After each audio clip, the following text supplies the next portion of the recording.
So, it's our favorite time, you guys. We got clap sync. Wait, do you have the link? Are we doing the link, the time link? Yeah. Time is? It's time.is. Time.is. With an And then S. we all have to...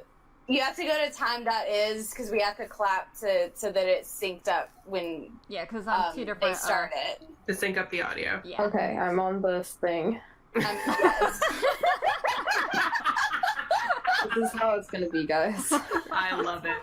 It's in very character, good. it's fine. always Okay, actually. so I guess at 5 seconds? Yeah?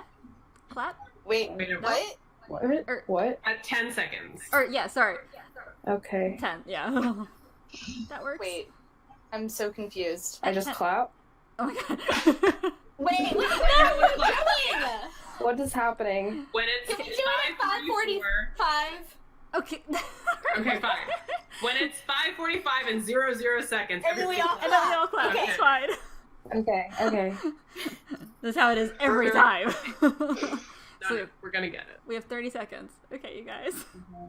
Believe in us. I also believe in us.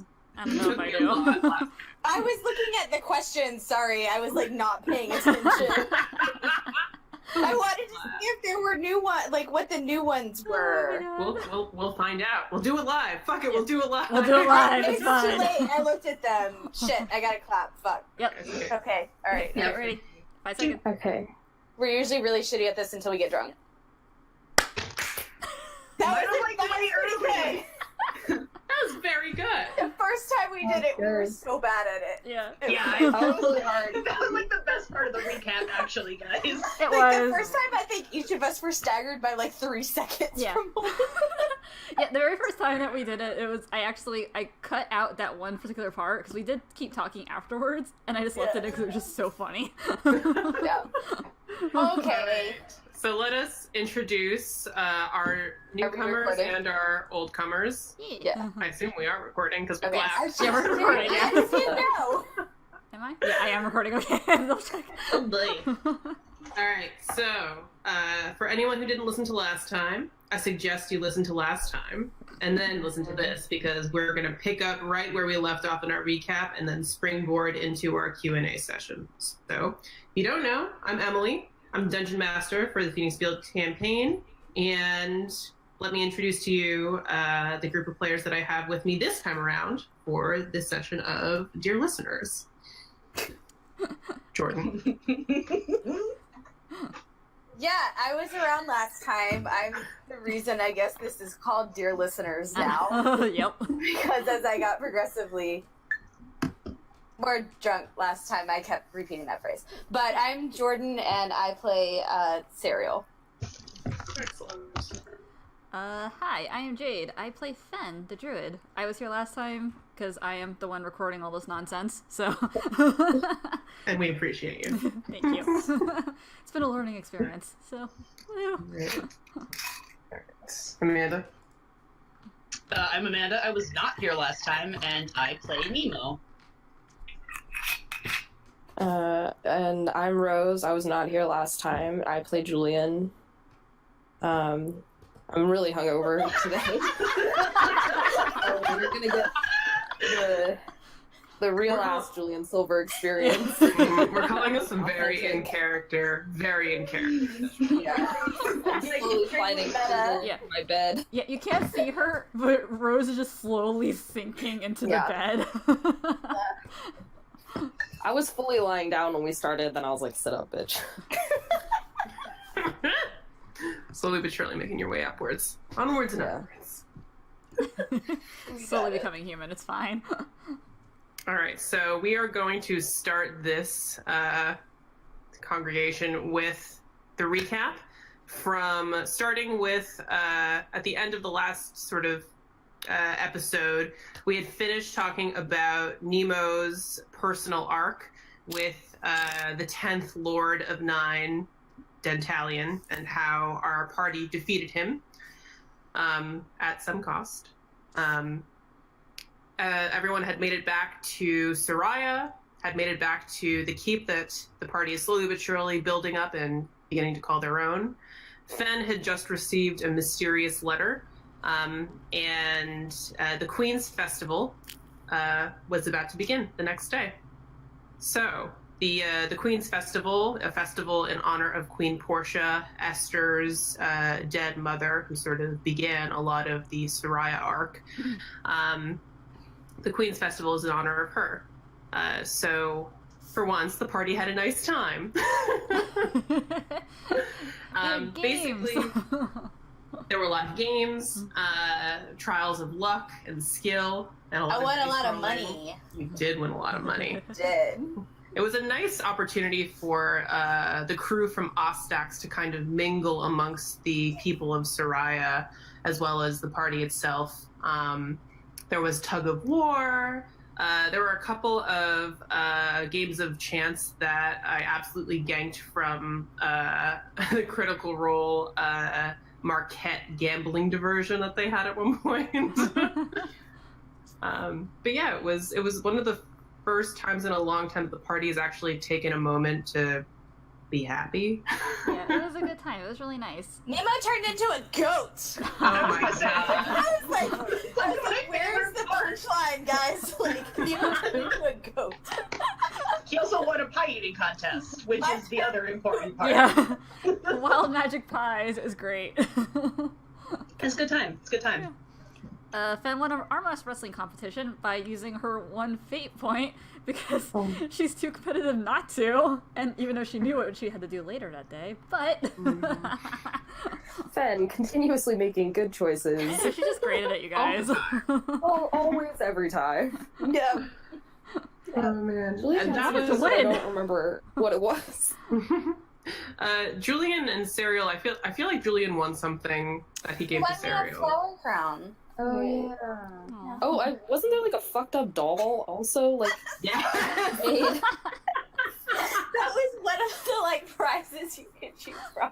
They just start handing you stuff like, here, take this, and you're like, yeah, no. and everyone was like, no, thanks. Yes. There was- We brought my brother too. Yes, for the first time in perhaps his entire life, Bellinor has left Alinar because he was super excited about the opportunity to branch out and connect. And Alinar is a city that has been very isolationist, and I think it's mostly due to Serial, it is slowly but surely starting to open its borders and really branch out beyond just protecting its own people. So basically, the festival was very successful. There was like a little storytelling pit where Galamir, he's like this this half-orc king of a man, giant and beautiful. Is like he has a very soft moment with a bunch of children from Soraya, and he's telling this sort of story about the creation of the continent. He talks about this sort of fable from a long time ago where there was no land masses, but there was a great phoenix that flew and flew across the great sea of the world until it finally exhausted itself and crashed into the sea.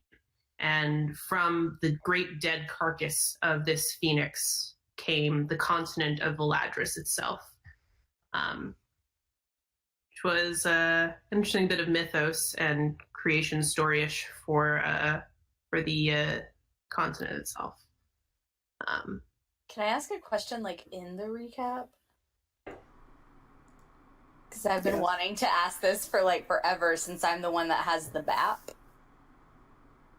So, like, if you take the map of Valadris, and the bird lays down, the eye is either on, depending on which way you're viewing it, which way the bird lays down, the eye is either on Soraya or the eye is on Gilead. And the part of the, if I'm remembering correctly, was that where it laid its head is where one day, I have my notes, is that one day the phoenix will rise again. So my question is, did you do that so that the eye is on? I'm like making hand gestures too. People can't see this. I don't know why I'm doing this. I use hand gestures a lot when I talk. Yeah, it says the eye. Yeah, you did that, didn't you? I did do that. Ever since, so this was session 53, and we just had session like 59 or something like that. I've been wanting to in-game pull out the map and look at it, but we have not had time, dear listeners, to pull out the map and look at it in-game, so that's not happening. If you look at the map, and its wings are like the mountain ranges, the 2 mountain ranges, right? Yes. And if you look at like Estelond, that's kind of the beak. Yeah.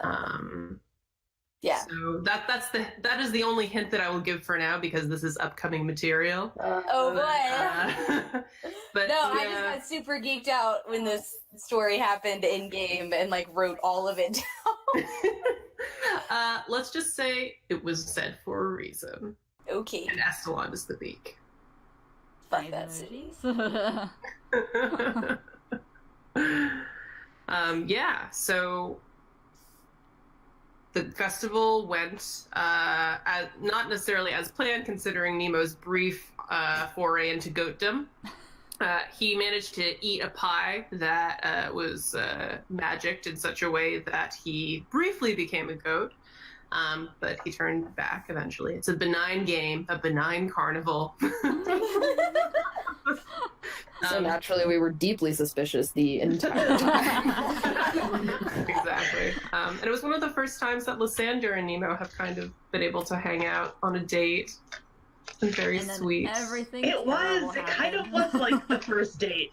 It was like the high, and then the low that's gonna come after. Yeah, immediately after. Okay, guys, like 5 minutes from now, wait till what happens next. So yeah, at the end of the night, everybody went back to the keep, which stands right outside of the gates of Soraya. Everyone kind of went to bed, and then Fen had a decision to make. Oh god. So to be fair, she was gonna tell someone. She was gonna tell someone. She was gonna tell Rowan, or Serial or someone, but then everyone had a really nice time and she was like and so she decided to do it alone. The letter she got was from Lady Salome. Of course. Yep, asking her to meet her in Anka at midnight after the festival. So Fen went and did that because she's smart like that. Yeah. Fen is truly extremely romantic, like in the Romoist of Romo form. I feel like it's like the teen girl squad of it all, like, I have a crush on every NPC. But I think Salome holds a place in her heart that is very interesting to watch play out throughout the game, especially considering that the last time Fen died, it was by the hand of a siren that looked like Salome. Yeah. So Fen and Cassander, the raven that she created to watch over Esther, made their way long after the sun set out of the gates of Soraya across the road towards Anka, the small satellite city where the players began their journey way back in early 2017. Oh my god. And in the Quick Cup, which is the tavern where the players began their journey, Fen came across Salome, Lady Salome Lassard.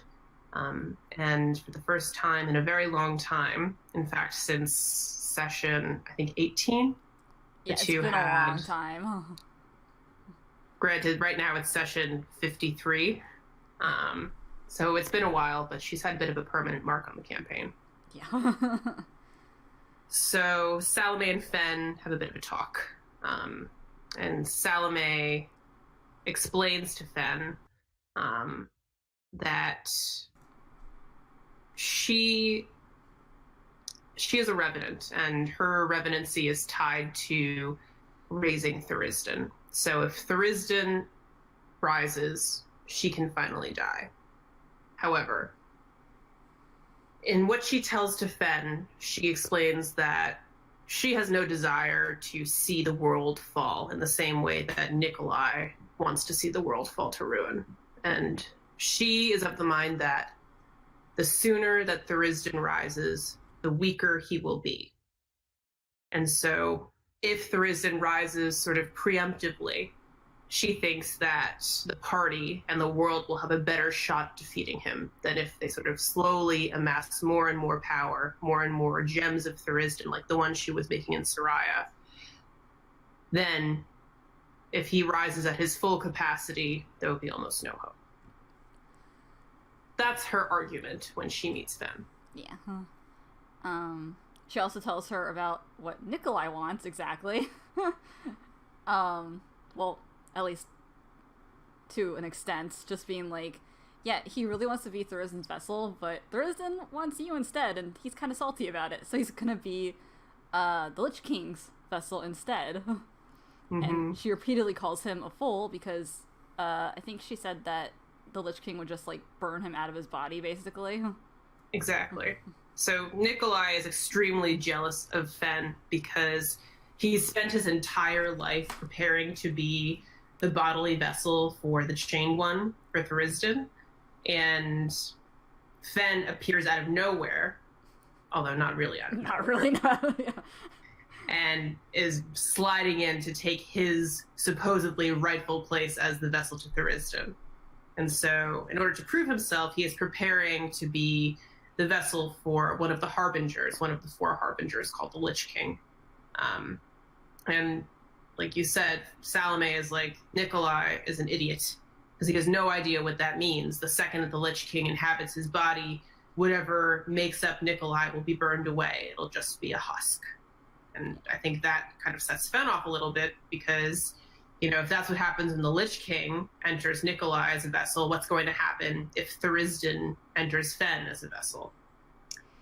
So Salome admits to Fen that there are some repellent objects that exist in the world that might be able to help Fen resist this sort of siren vessel call. Something that Fen has experienced ever since the beginning of her journey.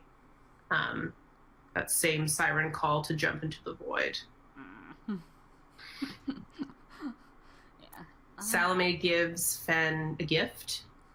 She gives her a Stone of Far speech before they end up leaving. Yeah. And it's specifically connected to Salome, so now Fen can just call her up anytime she wants. She's like, XOXO, call me. Yeah. That's why I still think that, like, Call Me Maybe is, like, a song for them now. Oh my god. Listen. For real. Listen. Am I wrong? You listen. Am I wrong? So meanwhile... Your fake parents don't approve. We love you, but can you just be gay in a different direction? Please, we found you a really nice girl. Can't you just be gay towards her? Also, Fen has, like, 2 not girlfriends, and one of them killed the mother of the other one. So yeah, I really want the moment when Fen has to, like, sit down and explain to Esther, BGW, the woman that killed your mom, I'm also into her too. Oh, also, she does say that, what was it? Thurisdan would... yeeted my sword into the lake. Oh, yeah. Nikolai yeeted Lunaria, or half of it, into the Lake of Sighs. We thought the Lunaria, half of it that Valana left on Valadris, was somewhere hidden in the forest of Erland, which is where Elistray also thought it was and had told Serial. And it turns out that Nikolai, because he can't use it, because it is a vestige that can only be wielded by somebody who's not evil, decided to throw it into a lake instead. Well, then no one can have it. So... Nikolai's like, no sword. The only thing I can picture is, like, in my head, Nikolai must have, like, what is it, the telekinesis spell, and just, like, picked the rock up and threw it in a fucking lake and was like, fine. Mm-hmm. It's very much like a shot put moment where he was like, woo, woo. Yeah. It only comes up because Elistray gets really pissed when she gets told this. Yeah. Yeah. And she also does say, because Fen asks where the rest of the vestiges are, she does say most of them, as far as they know, are still in the Shadowfell, and that Thuristan. So Jurassic. Yeah. Because somebody. Thanks, Someone. That was like my crowning achievement. What a good sentence. Jurassic piece of shit. It was so good. But she also said that Thuristan would rise from, what's it called? The Canyon of Divine Winds, which is the road to Seoul, which is where the Magic Eater is right now. So, It's casual. yeah, it's great. It's cool. It's not like Fen wants to go there or anything. So meanwhile, while Fen is away, the evils will play. But first, like, are you gonna do all our dreams that we had? Oh, let's do the dreams. Yeah. We all had dreams. Before it got You worse. guys, as I say, I don't remember in the last year, listeners, did you guys talk about anytime we go to sleep and Emily's like, Fen? And we're all just like, oh, God damn it. The dread every time Emily says one of our names, we're like, crap! Yeah. And I feel like this was one where, like, all of us had one or something, each so it was had just, one, like, rolling down the line. Except Yeah. for Fen, who was still, like, walking back Ben home. was walking back, but every one of us had a dream, right? Yes. I did, Julian did, Rowan did. Oh, but then Yeah. What the hell did you dream about? yeah. Also, on Fen's way back, Salme did tell her to scry on her, I believe. Because she gets thrown in jail. Yeah, but we can cover that a Where bit after she the dreams. belongs. But after the dreams. So we'll start with Rowan's dream, because Rowan's dream has to do with her new deity. Oh, yeah. So Rowan has a dream where she comes across a man hanging in a tree. And this man is the embodiment of Ilmater, the god of suffering, and sort of taking on other people's burdens, which is very apt for Rowan, I think. So they have a long discussion about what it means to be a servant of Ilmater.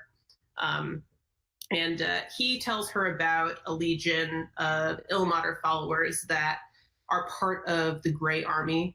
I believe if I remember correctly, they're called the Holy Warriors of Suffering. Basically, he's welcoming her into the fold, which is sort of a nice moment, although it's like a bizarre sight considering Rowan is talking to a man hanging from a tree. So yeah, that was probably the most pleasant dream of the night, which is bizarre. And then after that, I believe this is the dream that Julian has of Reese, if I'm not mistaken. Yep. I think not the first one. No. Because the first one was when we were in Ostax. Yeah. I'm trying to remember. Yeah. So basically, Julian has a dream where he's in bed with Reese, and Reese asks him sort of over and over again, "Are you alive or are you sleeping?" And when he was in Ostax, it's almost as if Reese could feel or his proximity. But basically, it's real fucked up. And we haven't really all the way delved into exactly what Julian's backstory is, so I don't want to pry too much into it. Yeah. It's good. Feels great. Feels awesome. Yeah, Julian feels bad about it. Wasn't this one also the one where it was just like the general sense of, oh, like Gilead's bad? Yeah. Yeah. Because like, yeah, the one in Ostax was the one that was, it was like everything's fine. Mm-hmm. Yeah, That's how it's supposed to be. Ostax, Just come back. I feel like felt more like, and this is maybe wrong, so I guess Emily can tell me if she wants to, but she won't. Like, I felt like the one in Ostax was more coherent, like it was more of like an actual connection, even if it was over a dream. This one felt more like the way I was thinking about it was almost like a glitch, like something was wrong, but it wasn't like we weren't close enough to actually have that like connection happen again. So it's That's just about right. okay. Feels bad. Yeah, it's a bad time. Well, they do. Can't wait till we get there.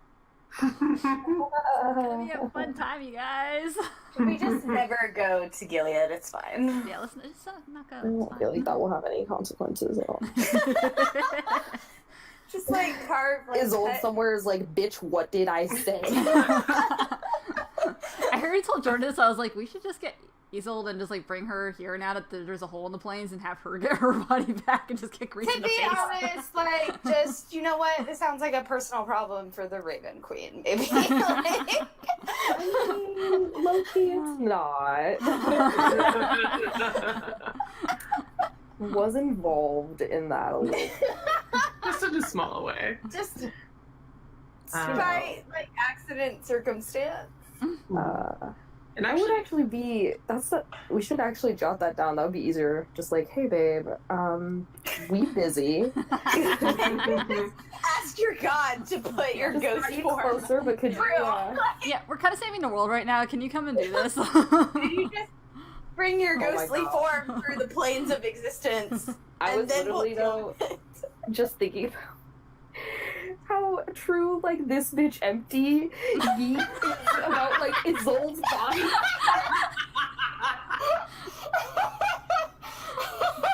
Oh man. True. Accurate It's true and though. true. I mean, I don't really know how any of that's gonna go down, but that is literally what's gonna happen when we take her body from one plane of existence to the other. I'm gonna say that. Sorry. I'm gonna really ruin the moment. I'm hyped about it. Jack it straight through and just like, here you go. Oh man. It'll be good. Now It'll be a it's good like, time. do we have to plane shift with the body through, or can we We're just gonna Amazon plane Prime her shift body. plane shift her on and be like, you know what? No, technically we don't have to go with her. I can just like touch her body and place her from there. Can you imagine? Okay, sorry. No. Kind of derailed there a little. It's So- fine. Yeah, it'll go over super well. I think she'll super appreciate that. She'll love it. And I Like, she believe should be grateful she gets her body back. the last stream of the night was Nemo's, and No, I had a dream. oh yes, sorry. I had an awful dream. All right, would you like to describe your awful dream?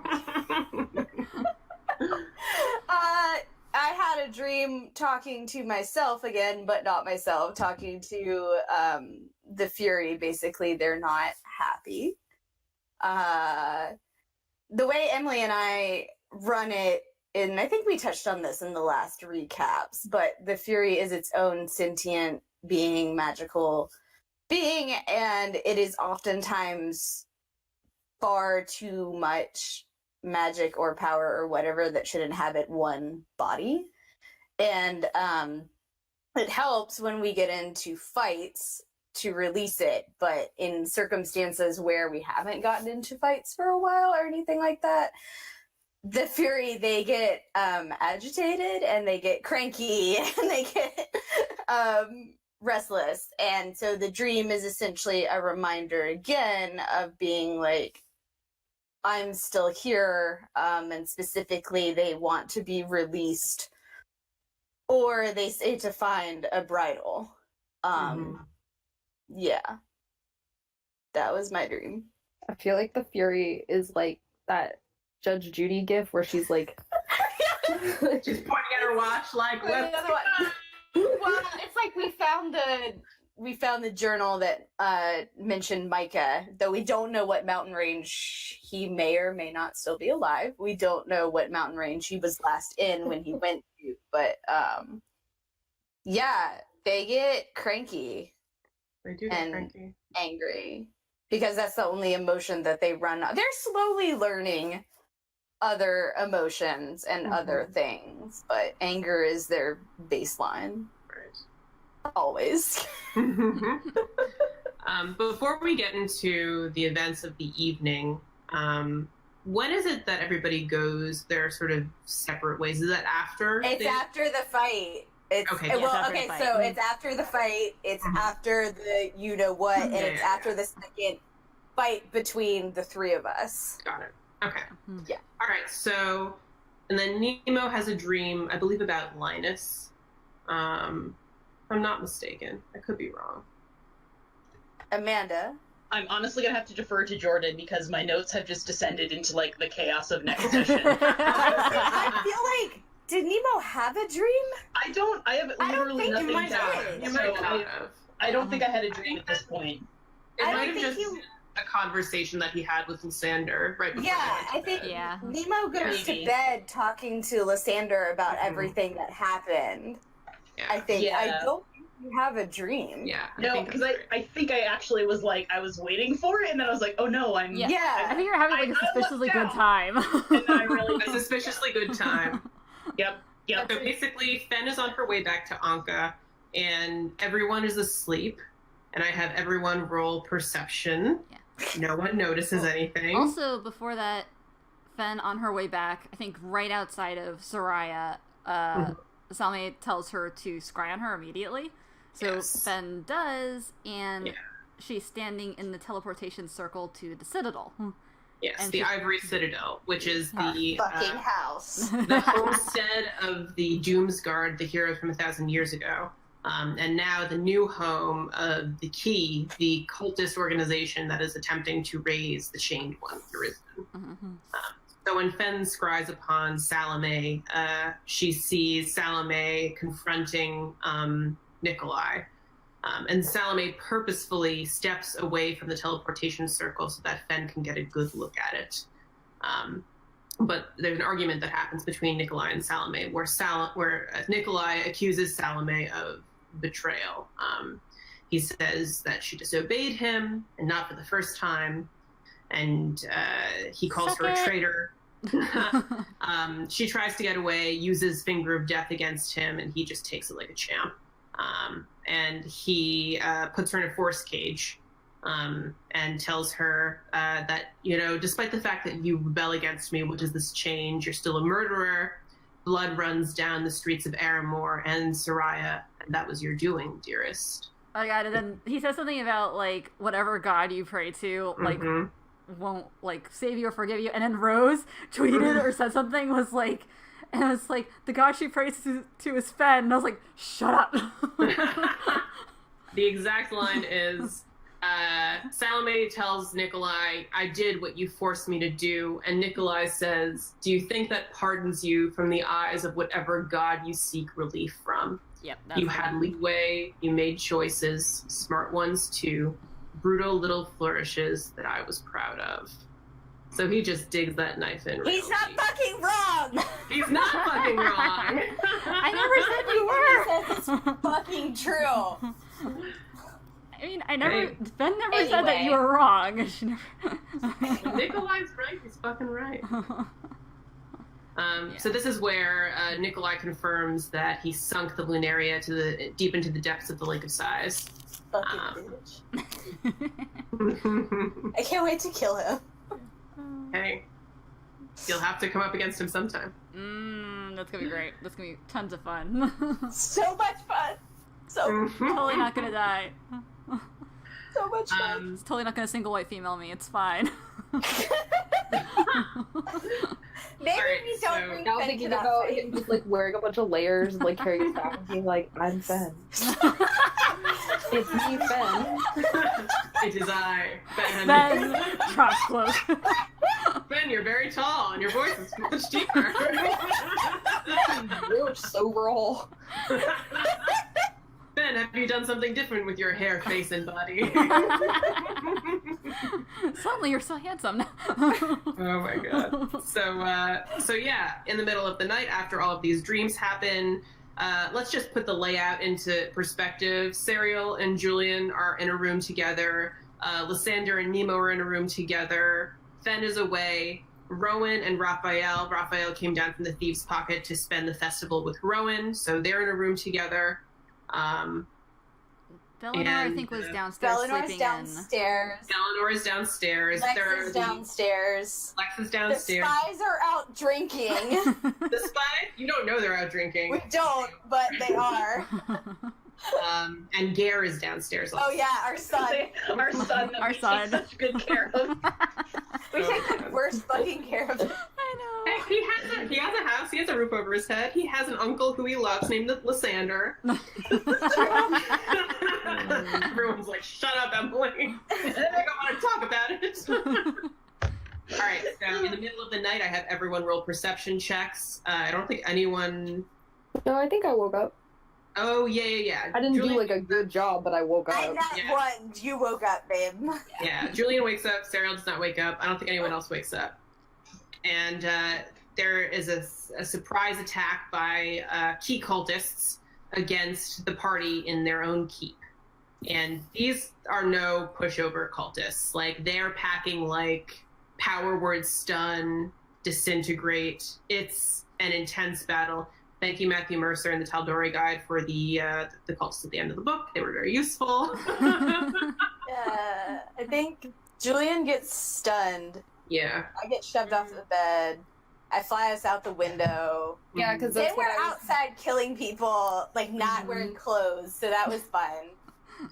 Extremely fun. This was such a weird fight for me because I didn't have any weapons, so it was like back to like early levels Julian trying to use magic. It's like, wait, what are you doing? You killed that dude. We both killed people out front. Yeah, witch bolt. Yeah, which will. Every time Julian does magic, we're like, please give me a knife. every time Julian does magic, we're like, wait, Look, oh right. you were like petrified. You were paralyzed. So I flew us out the window. It seemed to be a smart choice. It was. And neither of us died. So That's true. So meanwhile, on the inside, Rowan and Raphael are fighting off cultists in their room. Lysander casts Death Ward on Nemo right before someone tries to power word kill him, which is good because then he doesn't die. And everything's going great until the very last cultist approaches and he has literally 3 hit points left. He reaches out and touches Nemo and disintegrates him. And everyone's like, what the fuck?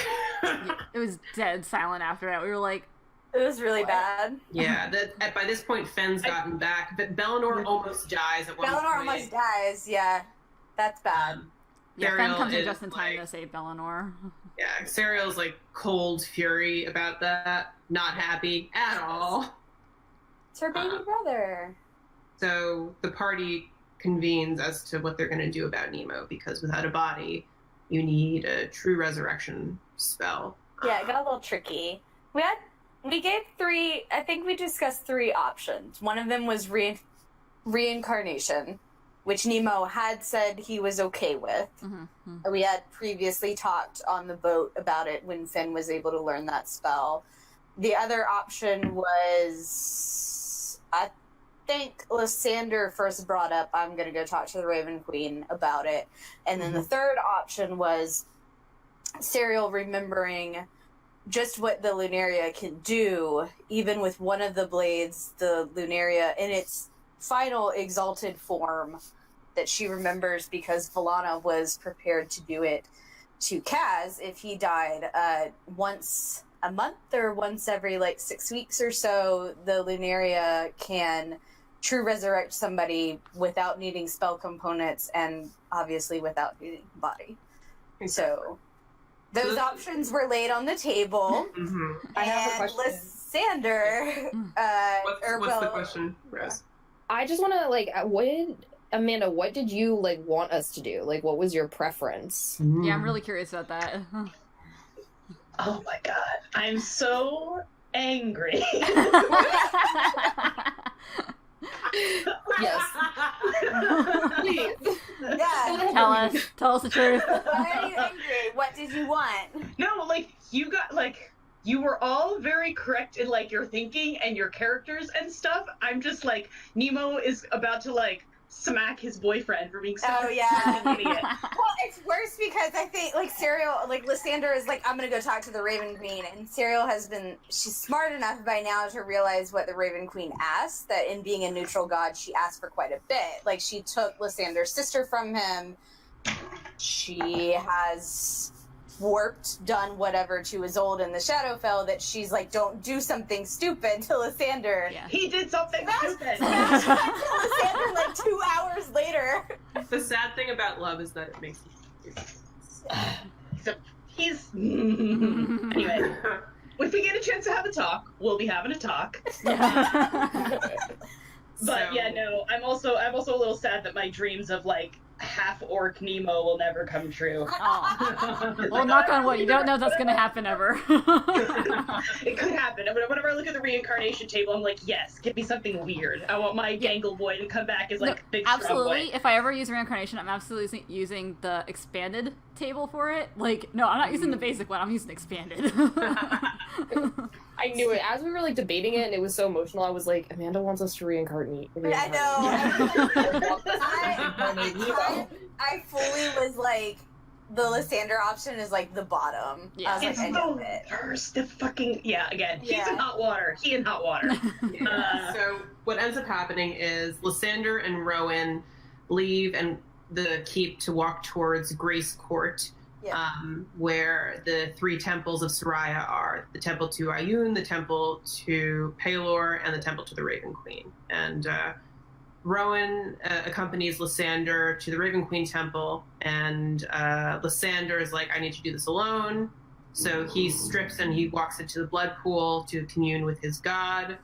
And Rowan, taking a pointer from her dream, goes with Lex, actually. And Lex, who's been her childhood friend and mentor for many years, Lex helps Rowan basically hang herself in a tree in order to commune with Ilmater. In public.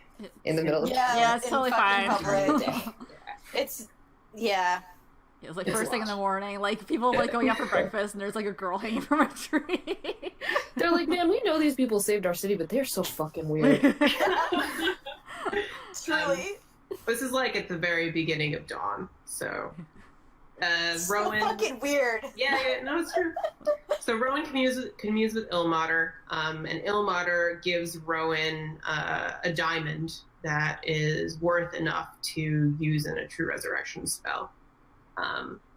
And Rowan goes back to the temple of the Raven Queen with Lex, and Lysander has emerged from the blood pool, and Rowan and Lysander talk, and Rowan's like, what's the dealio, basically, and Lysander's like, I have this, and he holds out this spell scroll for a true resurrection, and Rowan asks him what it costs, and Lysander says, you don't want to ask me that question. So fuck. Do we have our fight while this goes on, right? I think Yeah, so. while this is Oh happening, yeah. Ben, Julian, and Serial have a conversation I feel about... like I should preface by saying whenever I say fight, I mean it in a good way. Yes. Like it's not a fight that comes for anyone listening and is afraid of like conflicts in your game or whatever. Like this is not a bad fight. No one's feelings were hurt after it. Like it was a very like good. Oh, Theresa was gonna I try. think friends that you respect and you can understand afterwards than fights that are organically happen between your characters are 100% fine. So when I say fight, please know that I mean it with 100% sincerity and love behind it. Exactly. So Julian, Serial, and Fen have a fight where they ask, where Fen has been, and Fen reveals that she was meeting Salome, and that first of all set everyone off because Fen had promised that the next time that she talked or interacted with Salome, she would tell everybody else and make sure that everyone knew what was happening beforehand. She promised Serial specifically. Yeah. That promise to Serial that anything to do with Salome at all whatsoever, Fen would not keep a secret from her, Yep. and that she would tell. Because So- Salome is still dangerous no matter how much Finn might be drawn to her. Exactly. That's very true. So they have a fight where it's basically like the surrogate parents of the group and Fen looking to her surrogate parents, trying to explain her mildly rash actions. And Serial also spurred with the fury of almost losing her brother in this fight in a place that she thought was safe. And also the idea that maybe Salome was drawing Fen away so that she couldn't help her friends or maybe even protect her from this attack that she knew was going to happen, supposedly.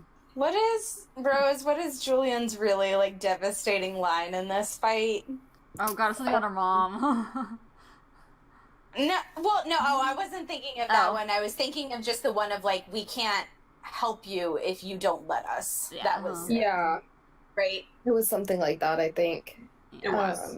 It was It's very sad. it was a lot of yelling, but it was also a lot of just like, why didn't you tell us? Like, you could have been kidnapped, you could have been caught. What if Nikolai had followed Salme? He could have had you then. None of us would have known because Finn didn't tell anyone before she went to go do this. And it was beyond the heightened emotions of my brother almost died. We almost died, like, just now. Nemo did die. Yeah, he did die. Like, Nemo's a fucking pile of ash. Yeah. I very much did die, yes. Nemo did very much die. Yeah, I think very much of, like, you do these things and you don't think about yourself being put in danger, but you also don't think about the rest of us. Like, your actions have consequences beyond just what you want to do. Yeah. Exactly. Because we love you. I think that's a very interesting journey for Finn because she starts out the campaign so young. And even with the effects of what happens in the Book of Souls and how she has sort of been aged forward, at least in appearance, by 5 years, I think that she comes at a lot of the conflict in the game from a very naive perspective.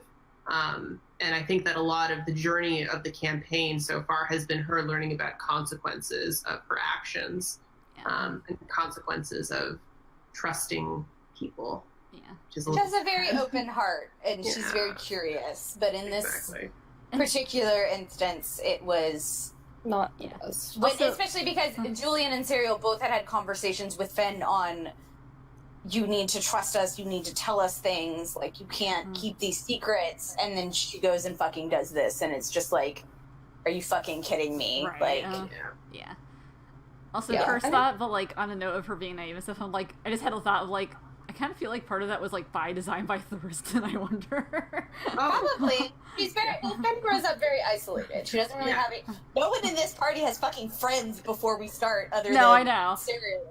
That's Julian true. had friends 7 years ago, but, like, he went without friends for 7 years. Finn is especially, like, the homeschooled kid. Yeah. I mean, she kind of was. It's not from a bad perspective. Like, Finn has a very open, like, inquisitive, like, nature and everything, but I think she comes from parents that didn't necessarily ask her a lot of things most of the time or anything. And they gave her a very free reign, which I think is sort of the nature of that family dynamic. Her fake parents are just like, what the fuck, man?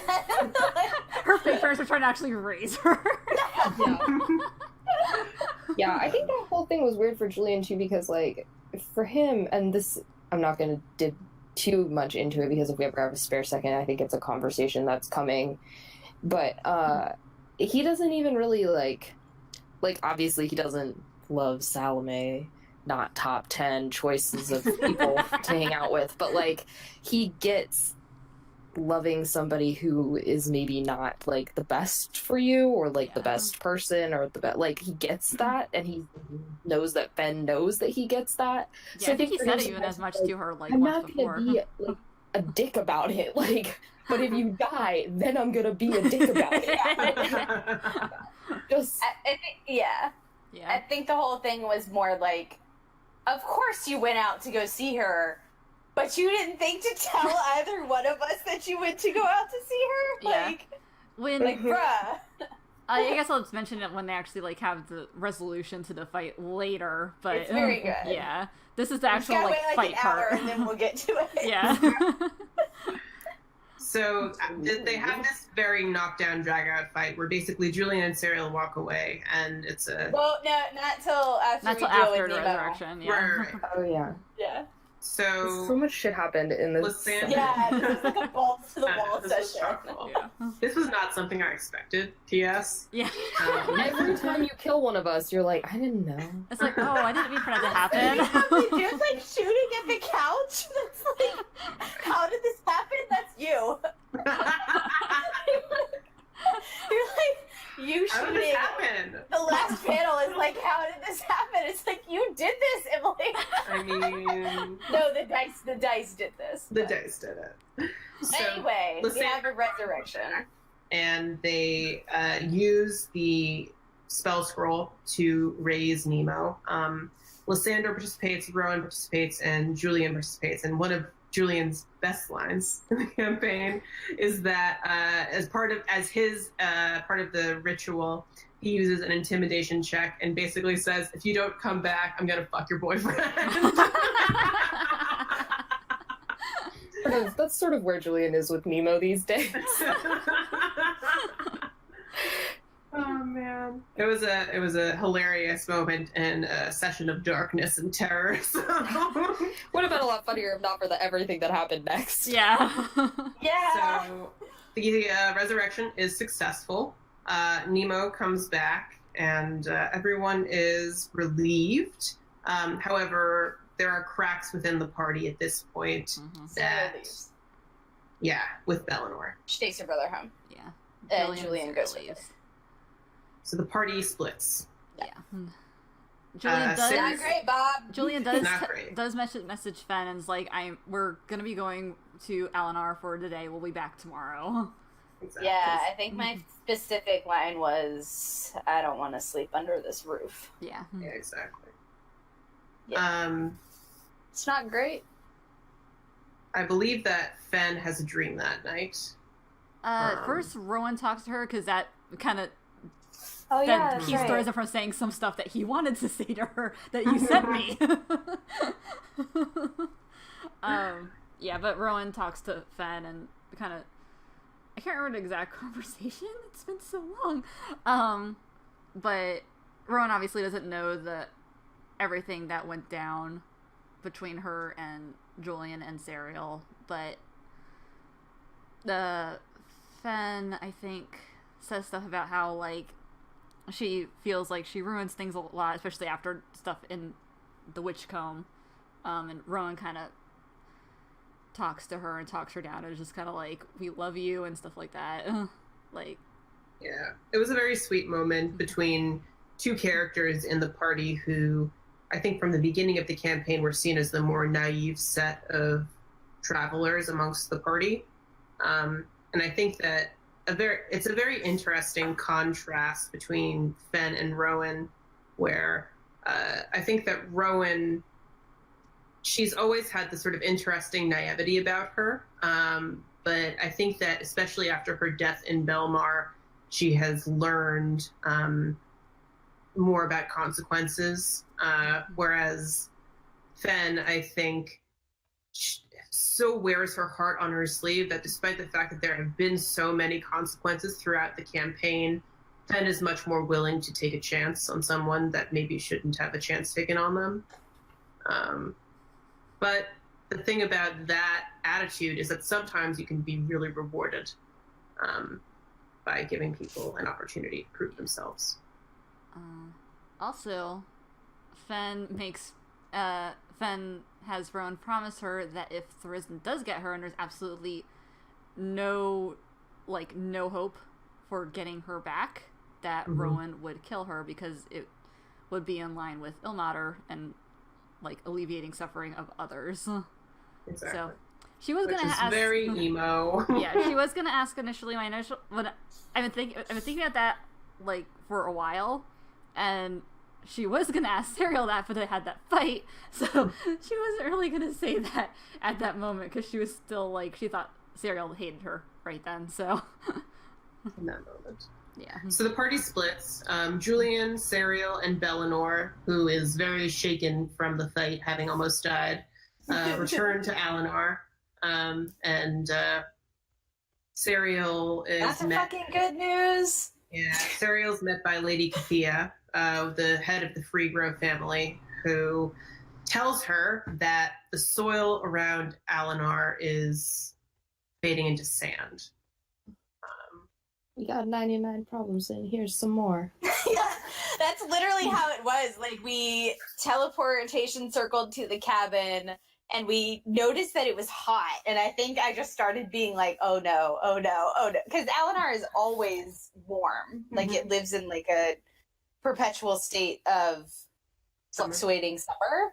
But this was much, much, much hotter than the normal Alinar summer. So I think I just started saying like, oh no, oh no, oh no. And then it was like narrating us like walking like that.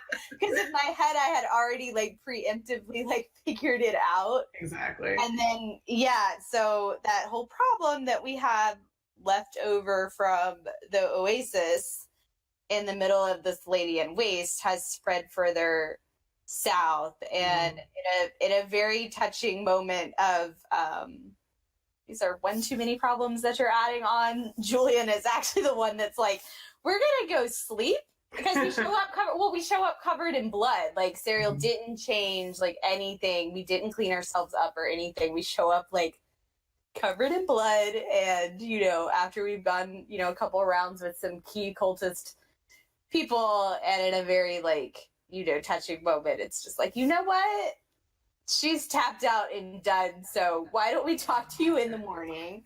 He was like, you're gonna need to call back later, like she's not home, she's not. So while the party is split, think what we called a council session in the morning. You and I had a discussion on, if you want to go, then I'll go with you, because the idea is to move Alinar to the Feywild, which they've done before, which we learned that Typhane did a very long time ago, 1,000 years ago, in the original Doomsguard timeline. Alinar disappeared from the plane of existence. No one stayed behind at all to help out with, throwing Thurisdan into the pit or anything like that.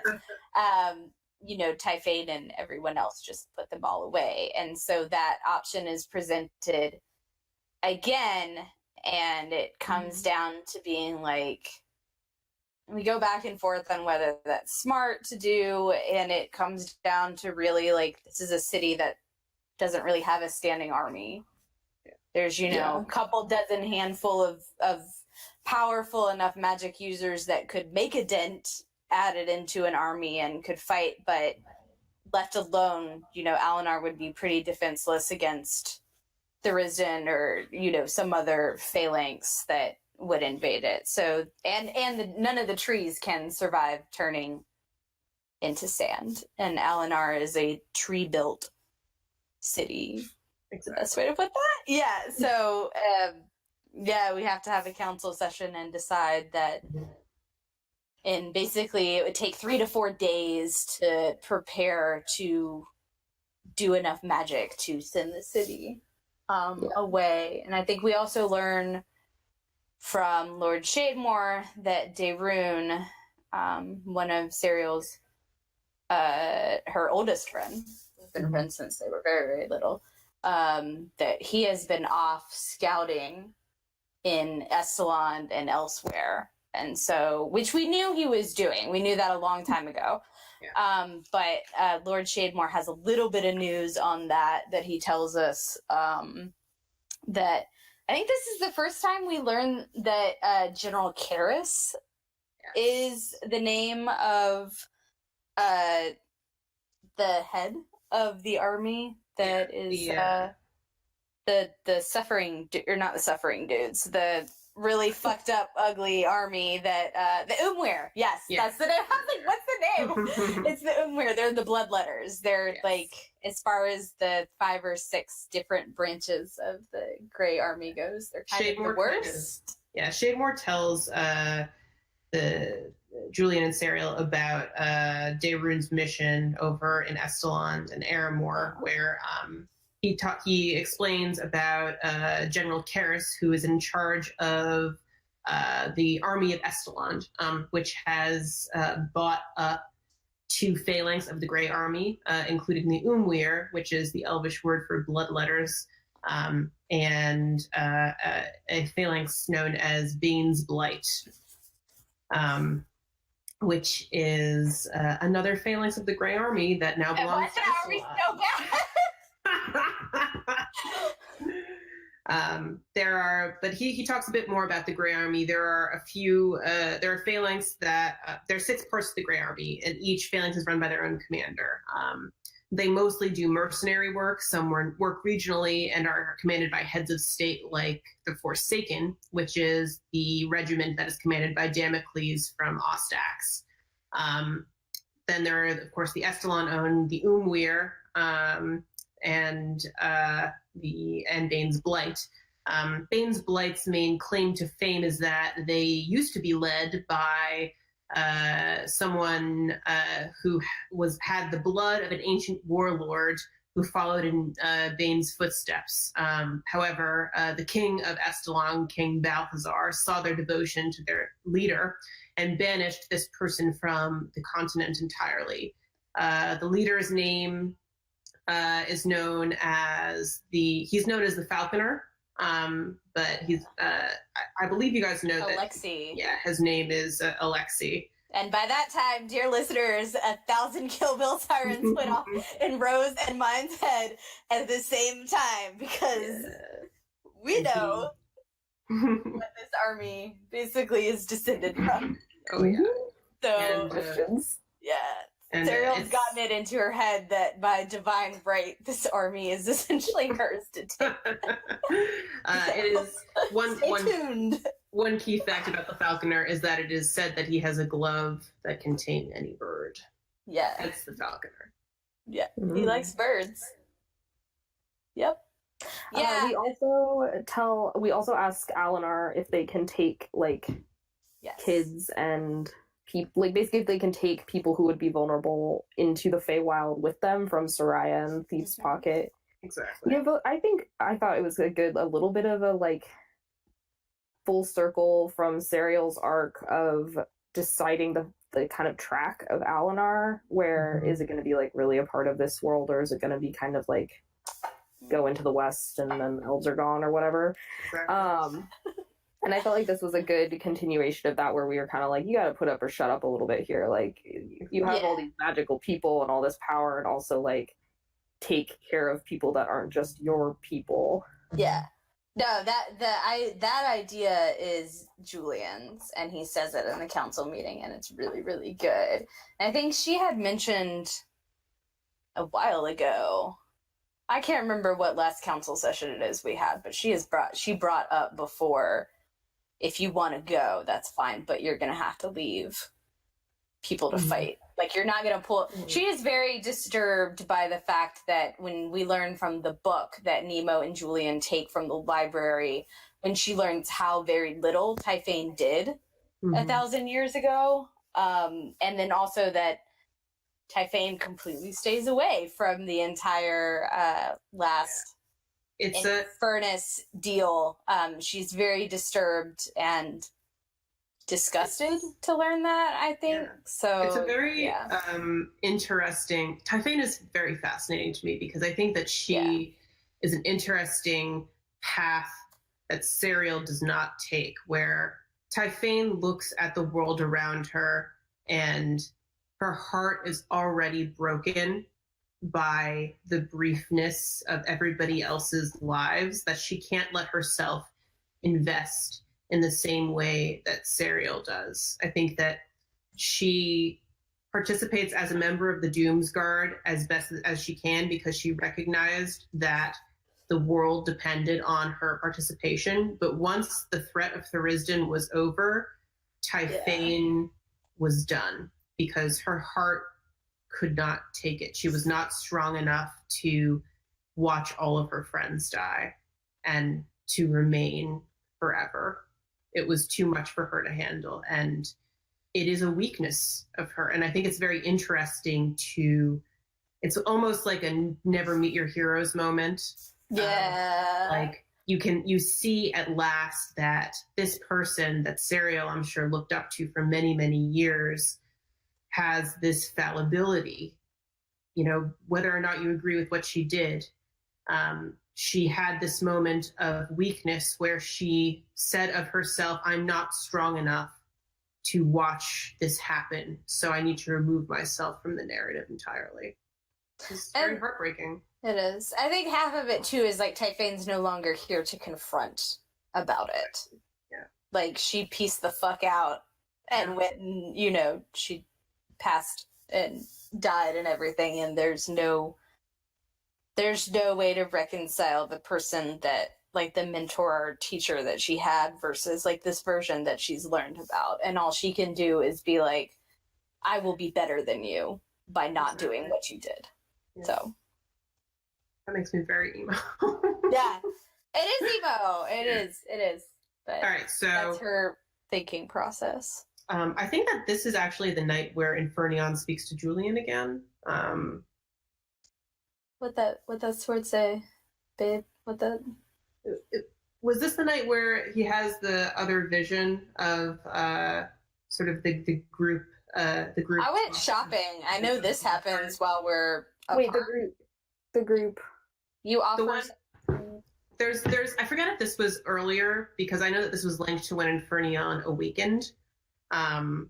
Wait, that was with the like dinner. Yeah. We Was had that that last time. That happens a couple sessions ago. Yeah, that happens like right after, like the day after. right? When it awakens. Yeah. Julian offers a bullet to Elistray while we're That's separated. true. Yeah. Now that Julian's a gunslinger, he's Yeah. all gun happy. We do, I do a little, or Serial, sorry, I say I when we play a lot, so I just slip into saying I. Serial offers up one of the knives from the cultist, I think. Mm-hmm. And she's like, hey, BTW, your sword got thrown into a lake. Do you know anything about that? And Elistray's answer is just like, she's pissed. Rage. She's not happy about She's that. extremely angry because, you know, back then she wouldn't let Valana give up half of the Lunaria to Drassic to throw into the Shadowfell. So she was like, oh, it's been moved and thrown into a lake? Cool! I hate that.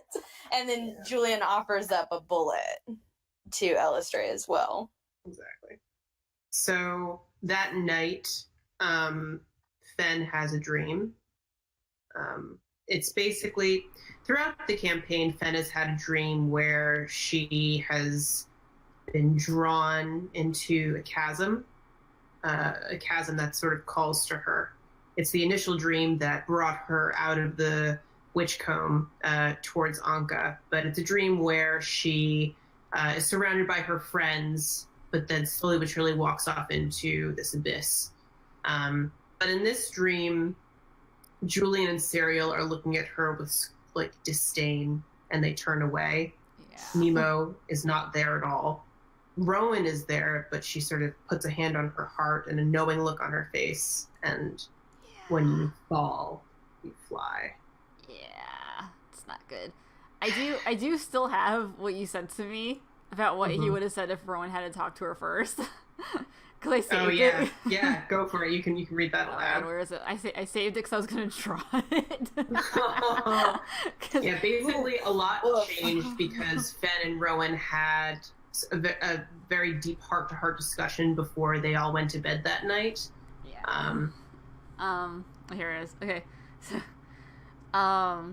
You disappoint them, but you can never disappoint me. They left you. I'll never leave. You're becoming something hard for them to love.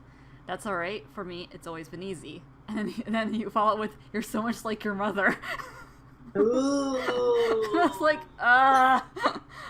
what? Yeah. So I also think that a very interesting through line of Fen's story throughout this campaign is the way in which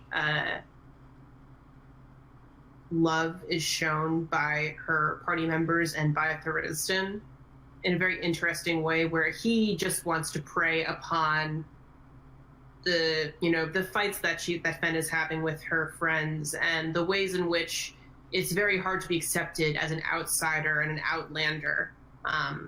So he is ready to prey upon those insecurities like that. Yeah. I literally called him a gaslighting son of a bitch recently. I mean, he is. He's a bad guy. He's a bad boy. Anyway, so everyone, at the end of the night, Nemo and Lysander kind of go to bed, and Lysander is very shaken, and he's acting a little bit strange.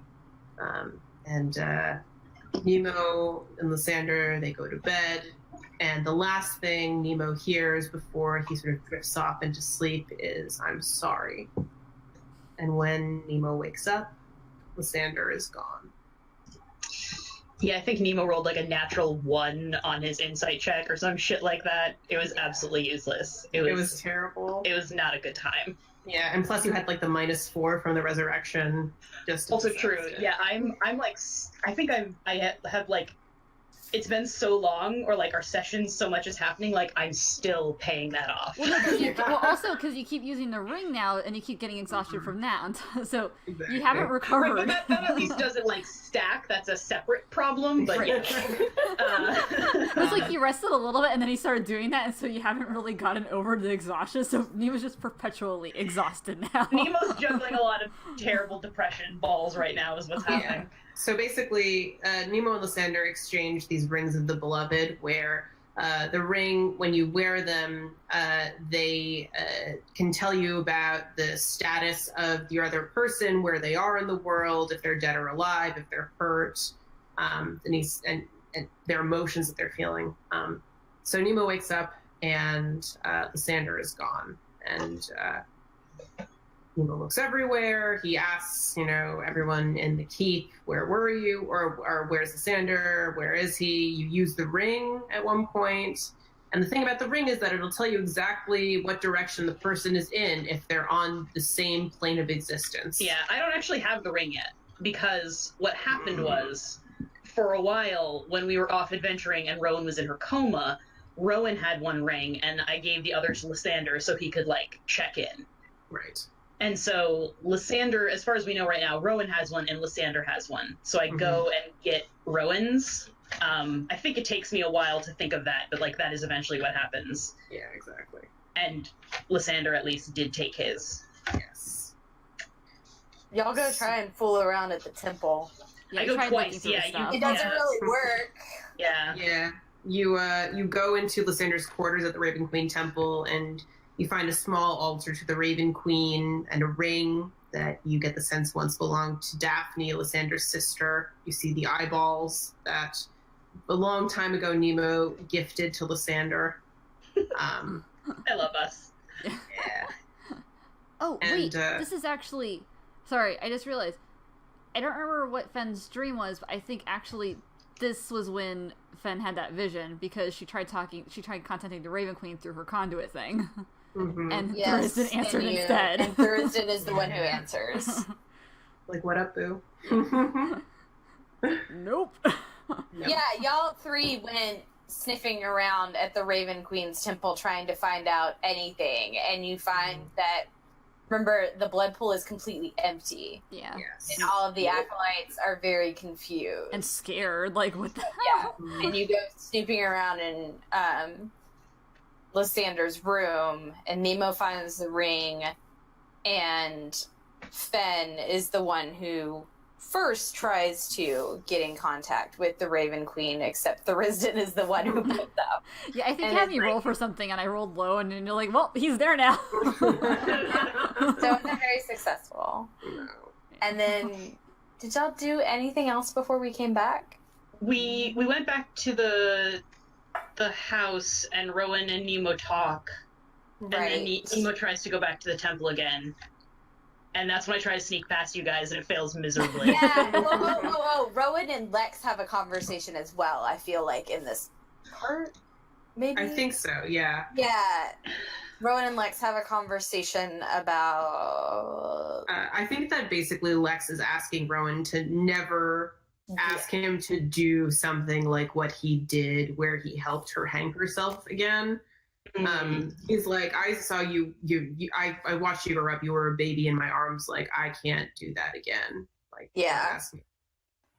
So then we come back from Alinar, but it's just Julian and Serial, and they come back with the full intent of... At this point, the party is, and I use party loosely just because Serial doesn't really think of them as a party anymore. Mm-hmm. Half of the argument with Finn was for Finn reasons, and then half of it is There's a question later on in the Q&A. We can get to it then, but she's not particularly pleased to be coming back, and her mindset when she comes back is, I am coming back to do business. I'm not coming back for the three of you. But she pops it, like, they come back, and I think we come out, because the only time we can ever come out of a teleportation circle in Soraya is in Paylor's temple, which Father's loves. So we pop out, and I think, Rowan had used sending to send Ariel and had said, so Lysander's gone. What's up with you? Basically being like, whatever. And I think Serial's really curt response was just that the Grand Enchantress has business to do in Alinar, and that's all she sent back, because she was pretty pissed off. Yeah. But we deviate to the Raven Queen Temple first, and the blood pool is empty, but Serial walks down into it. It's like an inclined pool, that you would have in your backyard. Yeah. And she kind of like cuts her hand and lets some blood fall, because she's pretty pissed. Like, Lysander was her friend. Exactly. And she's pretty pissed off about this. Lysander was, to be honest, at one point the only person who was talking to her about taking an oath to Elistray. So Lysander has kind of become like a friend, kind of like a brother figure to her. So she's pretty ticked off. And so in a moment of like, I'm just really pissed, and Serial doesn't have any problem with talking to gods or anything like that. She's going to say what she feels like saying. And so she cuts her hand and lets like a small pool of blood feel. And then she very pointedly tells the Raven Queen, you took my friend, and I won't forget that, and neither should you.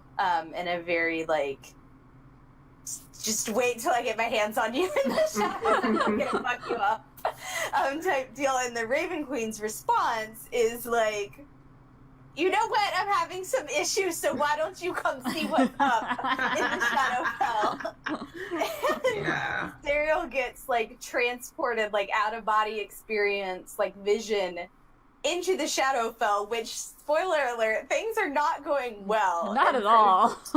She sees the Raven Queen. She sees Isolde, who I guess she deduces. She puts 1 and 1 together and figures out that equals that. And then she also sees Lysander, who is not having a great time. Lysander doesn't love it in the Shadowfell. He doesn't look extremely excited to be there.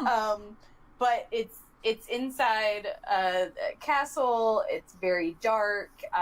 There's like storms going on outside, and basically the conversation is Isolde telling Lysander, you're gonna need to buck up, because things are not gonna get any better, buddy. Like, you're gonna need to be able to fight, and seeing outside that basically they're kind of like tears into the sky. Yeah, there's a hole. Yeah. More on that later. It looks like Thursden has gotten his hands into the Shadowfell. And I wrote it down, actually, word for word. I wrote all of this down. Let's see here. Basically, the Raven Queen's saying that I called you here because you're the last line of defense, and this place is about to be under siege. I need you now here. Be prepared. And she's talking to Isolde and Lysander, basically telling Lysander, like, I removed my, as far as we know, Lysander was the strongest priest of the Raven Queen on Valadris on the material plane. And so that she has plucked him from the material plane for a reason, and it's because it looks like things have gone to hell in the Shadowfell. So that's what Serial essentially gets out of that. Yeah. So the group of you attempt to head back to the keep. On the way, Nemo, you come across not only Nemo, but also the spies who, sort of in their drunken debauchery, are making their way home, having missed the entire fight from the night before. Yes. I think this is the point where you ask them to go to Gilead. I send the spies home. Yes. to Gilead because it's become quickly apparent that we're going to have to go to Gilead.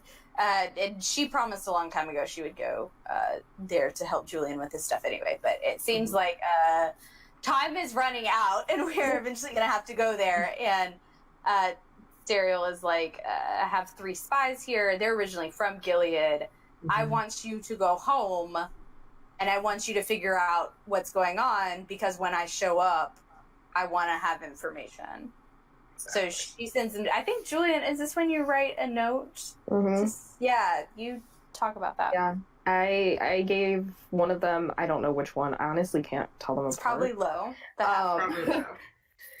I think because I don't listen to the podcast that they. These 3 spies are very loosely based on the podcast Boys from Pod Save America. See, since I don't know them, I just think of them as like a trio version of Rosencrantz and Guildenstern. That is extremely correct. Okay, cool. Yeah, so I wrote a note to, I think, I guess, I mean, hopefully they're still friends. Julian's old friend who helped him get out of Gilead. And it's a little bit like a, I'm coming back, like, let's do this thing. Fuck some shit up. Yeah, well, he's kind of reached a point where he was like, okay, so clearly if I'm in the region of Gilead, like, Reese is gonna know. So there's literally no point in trying to be sneaky about it. Like, he's gonna know. People kind of know who we are at this point, and it might be better to just like flag some people who in the past have helped and see if they can help. Exactly. Yeah. I have it somewhere, but I don't know where it is, but I'll try to. No. That's when you wrote that, and you wrote the letter to Garland too. You wrote. Yeah, I did. That session. You wrote a letter to my dad. And also there was there was a very emotional moment between Serial and Garland before you guys left Alinar. Because which time is this time, or is it the next? Was next time. No, next time. You mean the really evil goodbye? Yeah. That's next time. Okay, never mind. Yeah. You guys get back to the castle.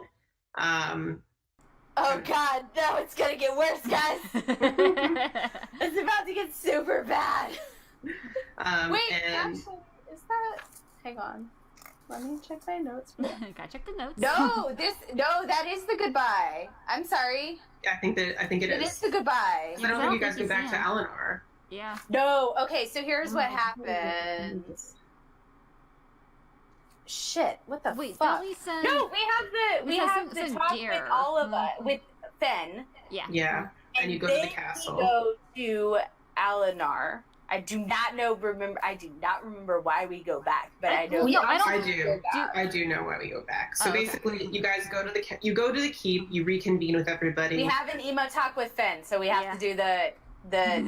Julian points a gun at Nemo. Oh yeah, that was the thing that happened. That was the thing that happened. That goes down.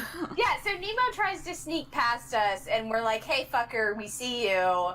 Would you like to know where your boyfriend?" Like, Nemo offers up some like, "I don't want to be with you guys right now, whatever," because Nemo like just died. Not doing good. In fairness, you were like, "I'll tell you where your boyfriend is if you like. We're going back to the house, and you can put up or shut up." And Nemo's like, "I'm going to the temple."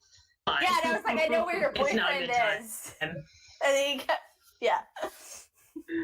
So everybody was like, "Call back later." Yeah. Nemo was having a bad time. Yeah. Nemo's not having a good day. Or nope. Nope, it's a day that steadily turns into a real bad week. Yeah, he had like a weirdly like good time for a little bit there, and then it got real bad. Yeah, it got real bad. I've heard that dying will do that to you, but seeing as how I haven't died, I haven't really experienced that. I wouldn't put that evil on yourself, Jordan. Yeah, considering the last fight we just had. No, you know why? Because I've gone 58 sessions without dying, because I'm not the one who fucking talks about it, and the rest of y'all do. So. I was gonna say, well, I went 53 apparently, so. Whatever. Anyway, the party reconvenes, and Fen and Julian and Serial have a nice heart-to-heart, where Fen apologizes. And I think that a lot of the emotional conflict that happened before Julian and Serial left is nicely, not necessarily resolved, but addressed. And everyone sort of is able to come to a conclusion where the respect level on all ends was fairly high. And I think Fenn understood exactly what was going on with Julian and Serial's perspective. And I think that Julian and Serial understood what Fenn was trying to do, and ultimately, I believe, accepted her apology of being a little rash. Fenn tells Serial about the necklace. Oh, yep, she does the do that. stone of our speech, and to which I talked into it. Yeah, you did. I did. But then I'm like, hey. You're like, fuck off, you cunts. So Fenn tells Serial, remembering the promise of not to, keep anything from her, is like, so Salme gave me this stone, and Serial takes it, and there's a good long, pause moment of, is she just gonna destroy it, holding it in her hands or not? But she doesn't. What she does is she talks into it, and she tells, because Fenn tells her, here's this teleportation circle. I gave you a copy of it. It goes to the Citadel, and Serial's like, where'd you get this? And Finn's like, well, I saw it from Salme, who's under house arrest. And Serial's like, oh, she's under house arrest? Good, it's where she belongs. It's to Serial, well, Salme's killed a lot of people, and it'll be a very, very long time before Serial can even approach getting over that whatsoever. But to her, in that moment, hearing that she's under house arrest, Serial is like, oh, this is one less problem I have to worry about right now. Because she's out of the picture. She can't do anything under house arrest. Cool. Great. I can mark that off my, 30-item list of, issues at the moment. But she takes the stone and she says into it, she tells Salme that if you want out, because I'm the only one that can teleport there as of right now, because that's the only spell that we have available to teleport, you're going to have to give me something. And you have one shot.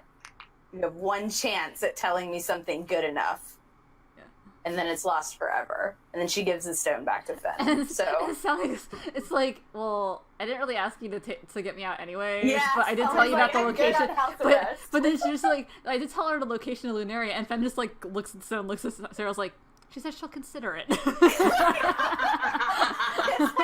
It's really good. It's really good. That was great, because it was Fenn being like, that's not going to be good enough. No. That'll go over well. I'm not going to say it. Yeah, I'm not gonna repeat that one. I'm just going to be like, she'll think about it. It's fine. Yeah. Ben's learning. Yeah, she's figuring it out. No, the apology, good talks are good because they're done separately, and Julian's with Fenn is very, very good also. Yeah. There's a lot of apologies. He says that he loves her. Yes. Good, which for him is, not something that he says very often. Fenn loves her fake parents. Yeah. Yeah. So why do we go back to Eleanor? I don't remember. I don't remember. I don't remember at the end of this session. So. Oh, right. Oh, fuck. That's right. All right. So Lo, who takes the letter from Julian, is like, "Hey, Esther wants to see all of you in the castle." Oh yeah, he was reading our mail. Yeah, he was reading our mail. I found the letter. It's not that interesting, but I can read it. Yeah, go ahead. So it just says, Brennan, I heard you were guard captain for a certain count. I know we're both perhaps surprised by this turn of events, but I'm relieved to hear that you are alive and presumably well. I'll keep this brief. I'm coming home. I know what to do. I hope that I still have friends waiting. So yeah, that's the letter that Julian sends with the spies off to Gilead. And the spies tell the group that Esther wants to see them in the castle. Basically, everyone gathers together, so it's basically a small council meeting, including all of the party members, as well as the Ostax contingent. So that includes Galamir, Damocles, Rain, Esther, Saskia, Sinclair, the Baroness, Rothmore, basically everyone except for Lysander, who used to be on the small council and is unable to be accessed at this moment in time. So basically, they all talk, and it's basically everyone comes to the conclusion that something's coming. War is coming. Rain has information that the forests of Erland are burning. That Estelond is chopping down the forest that is right above them, which used to be where Erland was, and that Aramor, which is the city across this the sort of small strait in between the peninsula that Estelond is on and the rest of the continent, has been overthrown by the Umwir, which is one of the phalanx of the Grey Army in control by Estelond. And so Rain, who is the spy master of Ostax, they inform everyone that, like, Aramor's down, Erland is burning, and bad shit is going on. And Esther is like, well, there are a lot of people within our city that aren't going to be able to fight. And at this point, Serial gives the option for the children and non-fighters to leave Soraya and make their way towards Alinar and potentially plane shift away with the rest of the city. I think also Fen reveals also that the warmonger is in Estelon and is the general leading the army, or like we find out, we make the connection that Karis is the warmonger there. Exactly.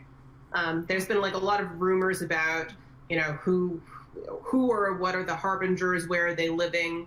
You guys know that Luce is pestilence, and you had a hint that the warmonger was in Estelon, but once you put a name, Karis, to the position of the general of Estelon, and you've been hearing about all of this turmoil in the southwest, you kind of put two and two together and figure out that the warmonger must be Karis.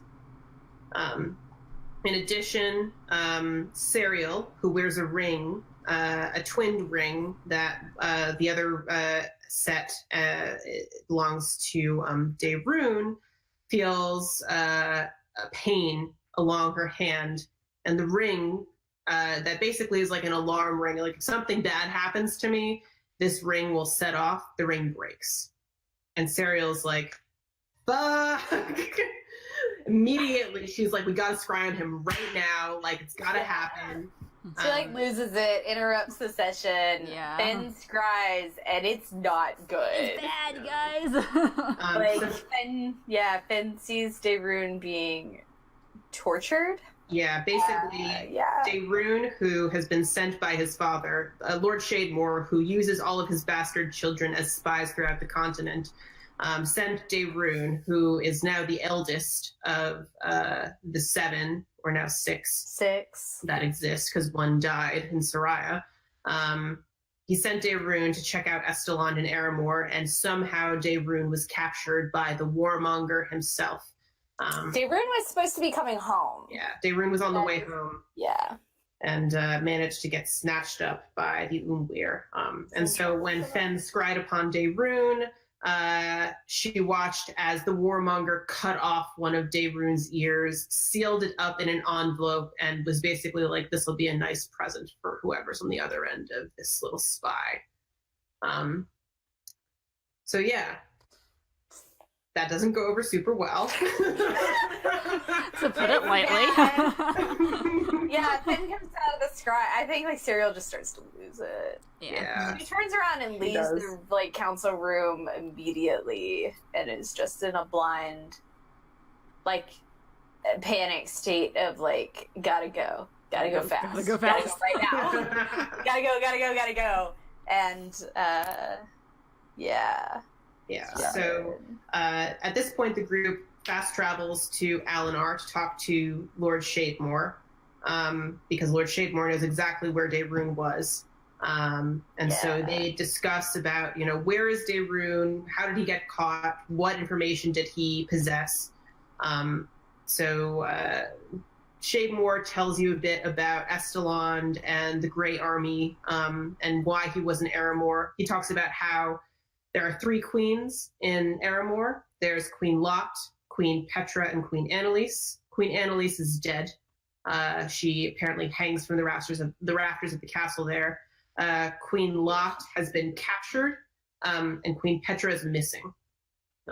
So you get a sense of the city from him, and Shademore is like ready to get up and like go after Dave. Yeah, he's gonna go, and Serial is like, "Hold your horses. I actually I'm going to go." And Shademore's like, "Oh," because Shademore uses his sons as like tools, and like trained dogs for him more than anything. And Daerun is he is her childhood friend that Serial has spent a very long time, trying to just be like, you are more than, any tool or job that your father wants to be. You're a person, and you are more than what people use you for. Which has nice callbacks to Julian as well. Exactly. One of the sad things about Daerun, I don't know if it's necessarily come across as of yet, but from Daerun's perspective, this was like a one last job and then I'm out. Yeah. Like he was going to be done with his dad. Like a lot of what happened to his older brother and with Serial and the rest of the party, he saw that there are other ways to live your life and ways in which he did not want to be treated anymore. And after this like one last favor for his father, he was going to be done with the family business. And look where that got him. Yeah, it's not great. Oh, before we leave Soraya, Serial pens a note to Rain. Yes.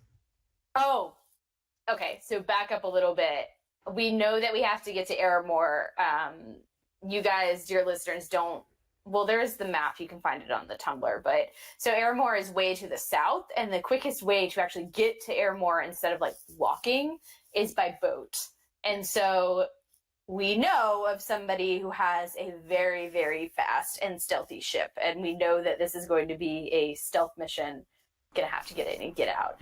And the person who happens to own, Emily was like delighted when I made this connection in game. The person who happens to own the fastest and stealthiest ship in Valadris that we know of is Loris Lonval, who, if you remember, is the head of the cult-like class Thieves Guild in Belmar, and is the person who Julian made a deal with to kill two names that Loris would give him at some point. One of them was Rain at one point, and Julian decided, I like Rain, I'm not gonna kill them, so you're gonna have to give me somebody else. But so Serial is like, fuck, I'm gonna need his boat.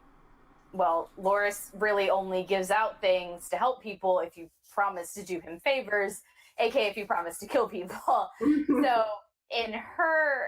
before we leave, she pens a note to Rain, and she's learned about this group of the Phalanx that are these assassins. Yes. And she's like, oh, I've put one and one together. These assassins wanted Rain to be their leader. Rain turned them down. Loris wanted Rain dead. Why would he want that? Oh, wait, it's because you want this group of assassins. I will give them to you for this fucking boat. And if you wipe away Julian's debt. So she's like putting all these things together. So she writes a note to Rain, which says, I need you to facilitate getting these sentinels, these assassins group for me. And I also need you to find me the Falconer, because she wants Bane's Blight, essentially. She's trying to take armies off the board away from Thurisden. And she also views by divine inheritance left over from 1,000 years ago that if anyone should have Bane's Blight, it should be her. So in her head, she is like, I'm going to do what I did to Kinteroth, which is turn Kinteroth, a city that was devoted to Loth, to Elistray. I'm going to take Bane's Blight as my own. And take it. So she does that, but she also tells Lord Shademore, no, you're not going to go to Aramore to get your son back, because I don't really trust you, and you're a dick, but I need you here to take care of the city, and I also need you to find me the Falconer. So she sends two people off to find her this mysterious legend person that got kicked out of running their own army. So we leave Lord Shademore in Eleanor, and we tell Eleanor, you said you had 3 days, that you needed 3 days to prep. Well, there are people from Ostax, there are people from Soraya that are going to come. So don't leave till 3 days are up. Mm-hmm. And so Teriel has to go say goodbye to her dad and her brother. Her mother is going to stay. Sanaya is a very highly powered arcane user, so she's going to stay behind. So I think I cried like 3 times in this session, to be honest. Emotional session. You made me cry. Rose made me cry. Like, I think I cried like a couple times. Amanda cries in this session because Nemo and Rowan have a really good conversation. But I have a very tearful goodbye with my father, Garland, in which he tries to be like, I'm going to stay and fight. And I'm like, with what? Your sewing shears? Like, no, I need you to go. So we do that. And I think, is this when we have the, like, you're my home talk? I think Rose is about to shove, like, ramen in her mouth. So I'll put it down. Okay. Sorry. Food in her mouth. I can feel the hangover, like, trying to kill me now. I was like, God, eat some Sorry. soup. It's not your fault. It's my fault. No, but Trunkers just is talk about painful. if you want to talk about this. Oh, yeah. So I had been planning this for a couple of sessions because I'm an asshole. And after Serial talks to her dad, so Jordan had fully not recovered. I was like already crying from that. They have a conversation where he talks to her about kind of knowing what it's like to lose your home, and tells her that he can be her home for a while until they get her home back. Are you gonna cry again? I'm Yes. crying right now. Honestly, Dear listeners, dear listeners, I'm amazing. What's And then- great? Yeah. And then he kisses her, and it's like, it's not like in front of everyone. It was kind of like off to the side, but No, like Ben was there. in front of everyone. Now you all see, but Rowan and Nemo are like, Yeah, I that feel like makes- it's a slow pan where Rowan and Nemo are like, and then Ben is just like, huh? Well, this is like a big throwback to your natural one insight. Right, Well, no, yeah. the hilarious so part Ben is- has consistently rolled really awful on picking up on anything between Julian and Serial. Like, straight her up insight has checks rolled. consistently are below 10. Every Real single time. bad. Everything is Real below 10 bad. for insight. But she finally Well, no, turns no, around in time and sees them no, do I didn't. this. I didn't succeed on it initially. I think I had to use my luck point for that. Oh my god. Yeah, so she uses her luck point and then sees them kissing in this like really like emotional like state, and is like, oh, how long is this? Like, wait a minute, the fuck is this? Yeah, so that was kind of funny. Did we already talk about Rowan and Nemo's combo? Because that No, was, like, one of Amanda my should do favorite Rowan and Nemo's things combo now. in this whole session. Yeah, the worst part about that though is like that was the session that I was hideously sick and I was lying in bed. Yeah, Oh no. Yeah, we were. Weren't you like off cam? Like we could Yes. just hear you cry? Yeah, like I was feeling so unwell that I was like, I'm gonna try to tough this out because we haven't played D&D in like 3 weeks, but it's a sacrifice. I need you to know this. Yeah, no, Rowan and Nemo had a conversation about like basically just about friendship, and they cried all over each other It was very about how they're best friends because Nemo like didn't have friends growing up, and I guess Rowan sort of did, but like Rowan is the daughter of someone who's like kind of important, and so she had a lot of like Fake friends. or like like caretakers. So I don't like mean that in a friends who fake- had to I don't be mean it around in a her, mean basically. way. I mean, like caretakery friends. Yeah, friends yeah. I who- don't mean it in a mean Yeah. way. She had friends that were friends because of her dad. Yeah.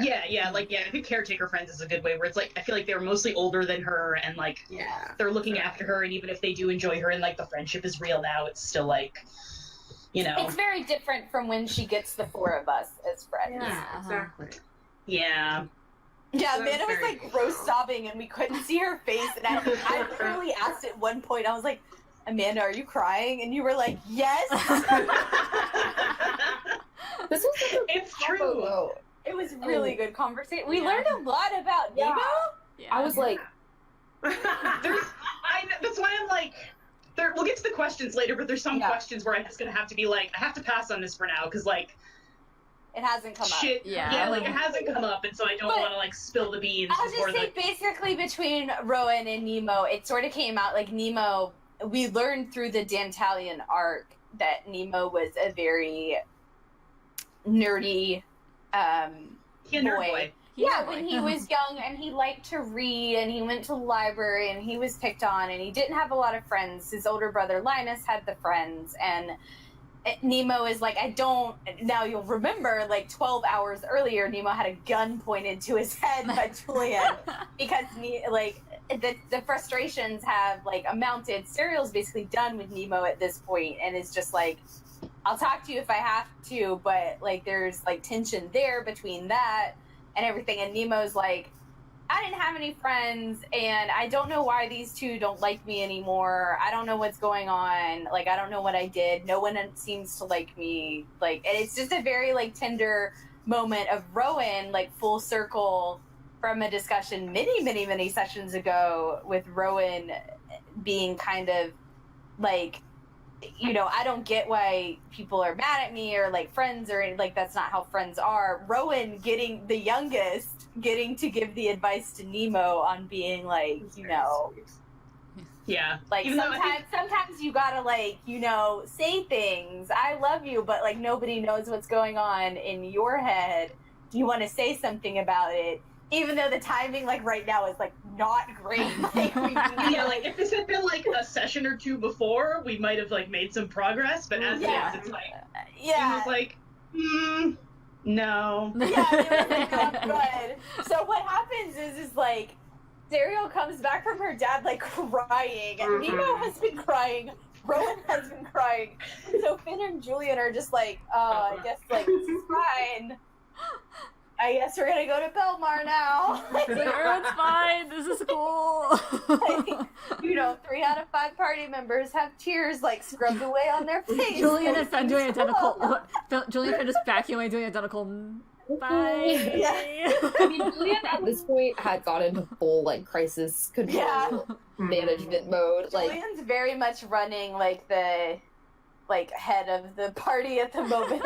Because Serial's just Kill Bill sirens of like, I will murder the next person who tries to talk to me. And honestly, that kind of makes me very emotional about Julian because I feel like he has been through a crisis in the past like this where he has had to, you know, deal with like having these crazy emotions, but also like needing to get shit done and get out. Yeah, it was very good. And then we bamf away. We teleport. Did we teleport or did we tree stride? I don't know. We did I one. think No, we teleported. You guys- we teleported because we show up in the Arathis. People are Yeah. like, Because I think we told you to call ahead. Yeah, no, we generally teleport to other places. We tree stride to Alinar because there is a teleportation circle in Alinar. Yet. No, there's one in the cabin. Oh, is there? Yeah. Oh, never mind. Yeah, there's But one in the- That's I how know we I usually save it because I can only do tree stride once, and you also are limited on teleport. So we go to Belmar and we show up to Rowan's dad. And we're like, hey, things Hi. are really bad. Call If your you want to boyfriend. call your boyfriend. If you want to send people to not be on this plane of existence because shit's really bad, you should do that. But we need to talk to Loris, so can we, like summon Loris. So we The make thing that Loris I show love- up. The thing that I love about this situation is that back in the Belmar arc, I purposefully left this ship, the Dragon Hawk, the like most pristine, I wanted stealthiest, it back then fastest so boat. bad. I left it in the harbor like Chekhov's gun, and I was like, if they don't get it now, someday I believe that it will be useful for them. And they make the decision, a very smart decision, to approach Loris about using the Dragon Hawk which has this cloaking device for 1 full hour, where if you pull on the reins that are in the dragon's maw at the head of the ship itself becomes invisible. So it's a very excellent way for the party to sneak into Aramor. So Serial approaches Loris and basically gives him this ultimatum where she's basically like, give us the boat and I'll give you Zahir's Sentinels, which is the assassins phalanx of the Grey Army, and erase Julian's debt to you. Yeah. And Loris is like, done deal, sounds good. Yeah. She trades over like some assassins so that Julian doesn't have to murder people or be murdered himself by Loris. I mean, the one-up like love thing, you're gonna have to do real good, babe, because I set the bar on that one pretty high.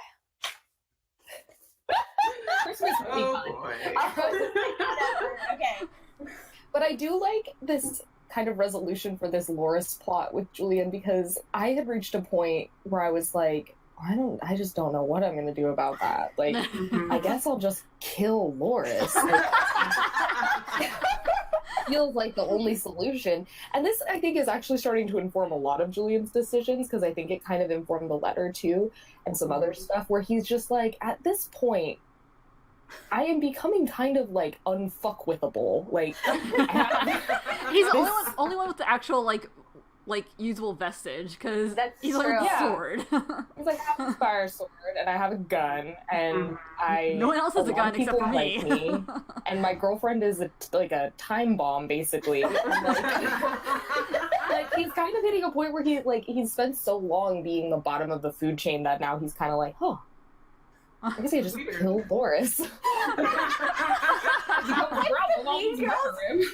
the mean girls like? Well, I guess we should just totally stab Caesar.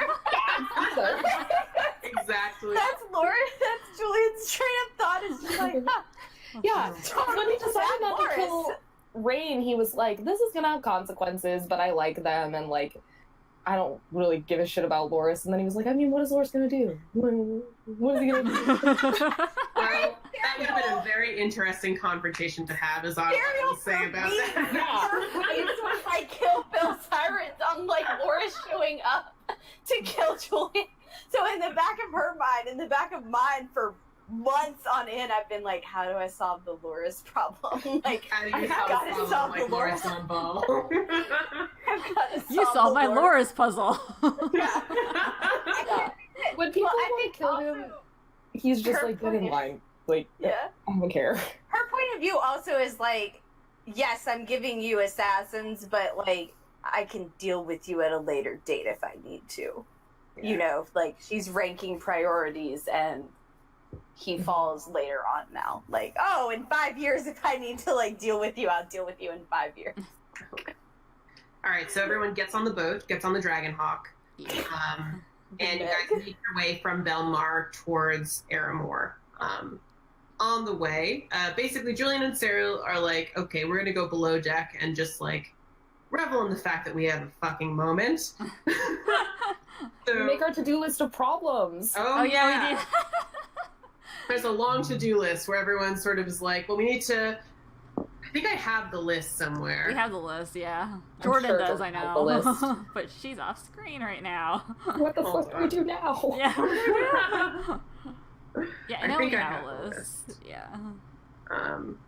Let's see.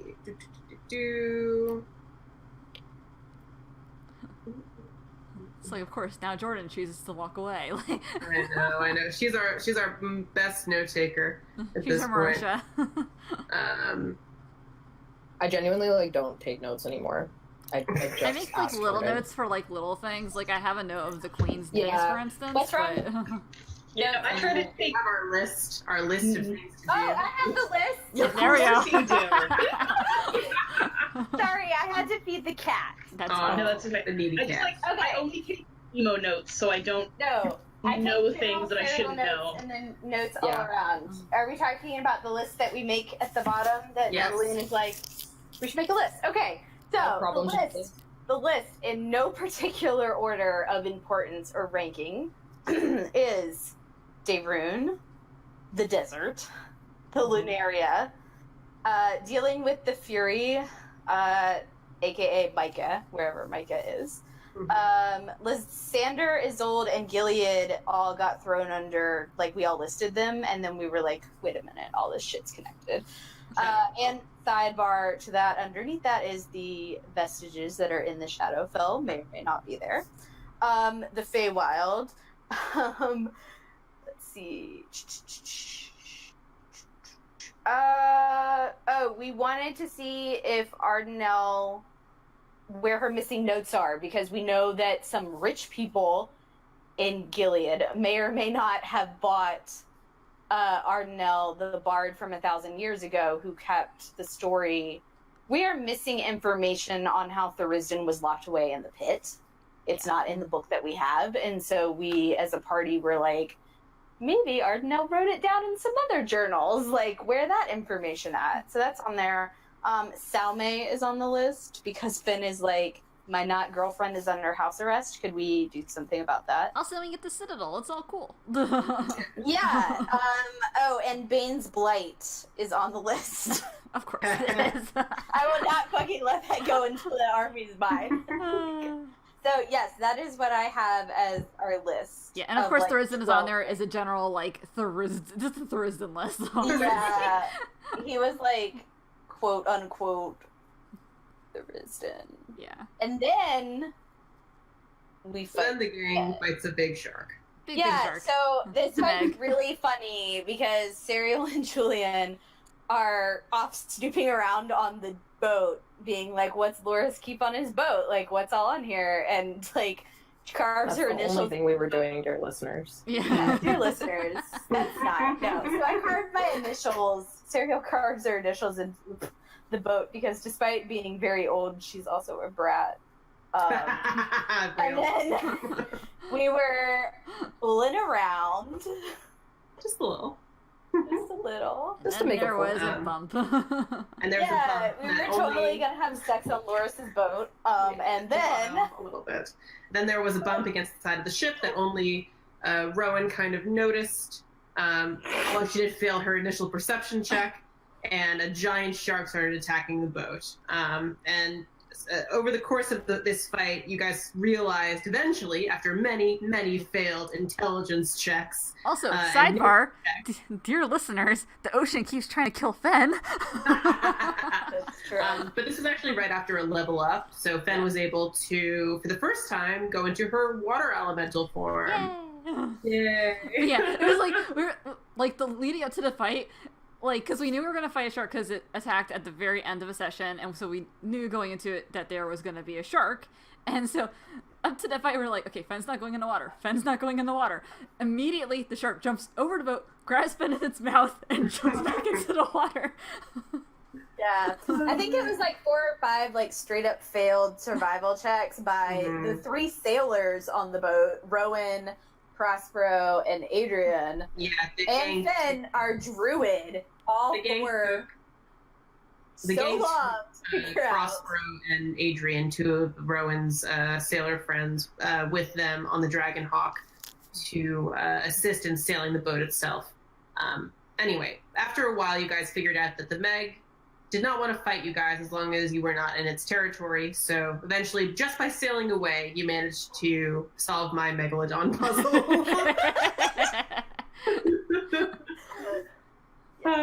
So you guys make your way towards Aramor, and Prospero has told you guys that there is a secret pirate code that is able to kind of sneak you guys into Aramor without being seen. And actually, just sort of like as a fun fact, it's a very interesting and cute way to incorporate one of my first ever time DMing was a one shot where it was basically a murder mystery at sea, and Rose was actually part of that one shot.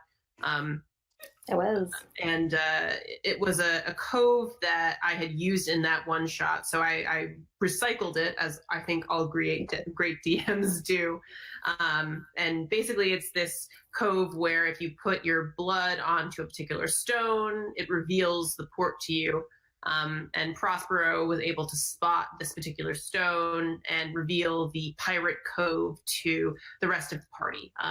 You cloaked the ship, and you came up with a plan where you're going to put a magical barrier around the ship, and Fen was going to put hallucinatory terrain around the port, so that no one wanted to go towards the Dragon Hawk, because Loris was like, if you fuck with my ship, then the deal is off. Basically, the ship's got to come back in one piece. That was part of the deal. Dear listeners, this is literally the fastest we've ever created any plan ever. Yeah. Oh my god, we did so good. We were It was amazing, honestly. We made a plan in like 30 minutes. Yeah. yeah. Remember when it took us happened. 7 sessions to plan anything in Sarai? God. Yeah. That was the beginning. Uh-huh.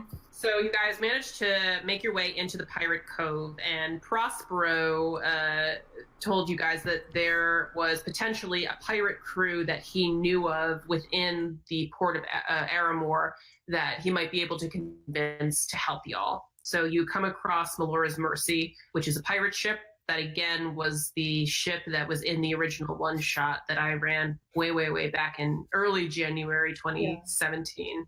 I But keep that same insist, dear listeners, because there is a ship at port in this area that has only women, and it is a siren pirate ship. I want to Yes, go it is. there. Take me there. And No, those it was like, no, we're not fucking going there. Oh, I want to go there. push her over there. It was amazing. So you guys went to Melora's Mercy, and Captain Fulani, who is this half-orc pirate captain, she is the contact with Prospero. And he introduces you to her and the rest of her crew. And while Fulani is not super interested in helping you guys, she's more interested in getting her crew to safety. There is a cleric on board, a tiefling named Marin Matish, who is like, yeah, I'll help you. So Marin guides you into the ruined city of Aramor, and it is just wrecked. There are buildings that are destroyed. There are dead in the street. The Umwir, the bloodletters, are slitting throats and collecting tithes from the people of Aramor. And as you get closer to the castle at the center of the city, you can see the body of one of the 3 queens hanging from the parapets from the castle. It is a bloodbath and a massacre. Really?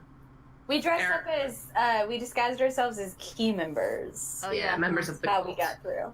Yeah, because I think we spotted key members being escorted around around the port in the city. You described it. Yeah, Yeah. by the Umwir, I think. Yeah. Yeah, exactly. So they had so like you a managed rank. to disguise yourselves as both Umwir and key members, and make your way towards the castle. You find your way kind of in the back way, because there's the front gate of the Royal Castle of Aramor, and then there's the gardens behind the castle. There's the day, the dusk, and the night garden. And you manage to make your way in through the night garden, which is in this perpetual state of night, where the only flowers that bloom there are flowers that bloom outside of the sun's rays. And Marin takes you to the edge of the castle, and at this point you scry once more on Daerun, and you come to find that Daerun and Queen Lot are being held in the same prison cell, and Daerun has, for all intents and purposes, basically been maimed. He has a stick that pierces the backs of both his ankles, and he's been bloodied, bruised. There are parts of him missing. It's just, he looks wrecked, and no matter what is going to happen to him from this point forward, it's going to take him a long time to recover, if he does recover.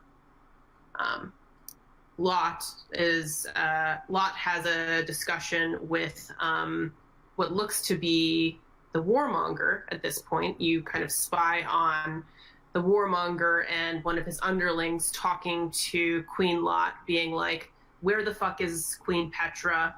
You need to tell us now, but we have all the time in the world. We'll destroy you. We've already destroyed your city, et cetera, et cetera.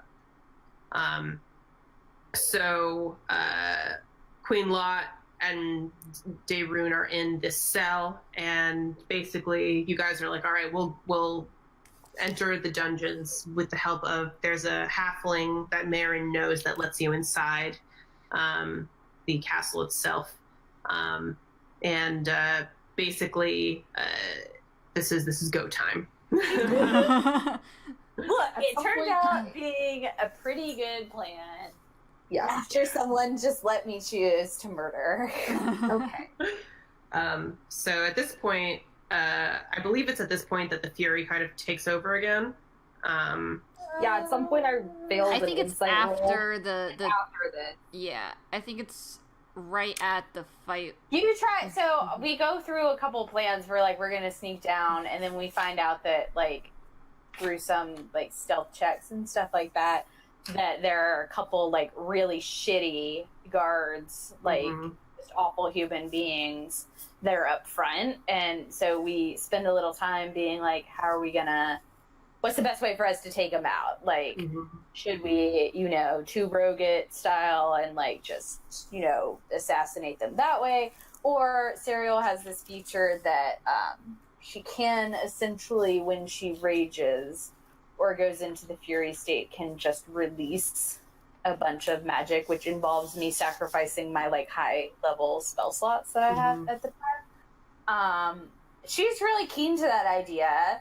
Yes. Some people are not. Trying to be sneaky. Well, Wow. I was trying to murder. I would just like to think that you did get to murder. I mean, Murder yeah. did happen. So what we decided to do is stealth down the stairs, and that Julian and Nemo are going to get a surprise round off, and then Serial will clean up the mess. Is Exactly. the idea behind it. Basically, And yeah, so at that point, Emily and I have devised this mechanic because we have not gone to see Micah or undergo any type of training to, deal with balancing out the Fury's rage, that I basically have to roll wisdom checks whenever I choose to invoke or... have a moment of anger. Yeah, and so if I fail it, which I hysterically failed like 3 in a row in this whole fight in this session, Yes. they take over. And so, yeah, Julian tries to insight check and fail. Miserably. Miserably. So yeah, the Fury takes over, and basically the group comes across these low-level Umweird guards who they basically are tossing around a head and kind of making fun of the people they've killed and tortured. But they start talking about these strange entities called Glory and Conquest, and at one point, one of them is like, Karis's men are strange behind the eyes. But at this point, the party's like, okay, fuck these people. They are gross and we hate them. So, in a very, impressive moment, they basically take out these guards in almost one fell swoop, where the two rogues, Julian and Nemo, manage to sneak attack the guards, and Serial detonates in her Fury form, not really taking mind of the sort of dead and dying that are in the surrounding cages around these guards. And in the process, she does end up obliterating whoever is sort of holding on to their last breath in these cells. Yep. And at the end of this moment, one of the guards does manage to scream out a word of warning, and then there's quiet for a long moment. And then at the end of the hallway, the door opens and 2 figures appear.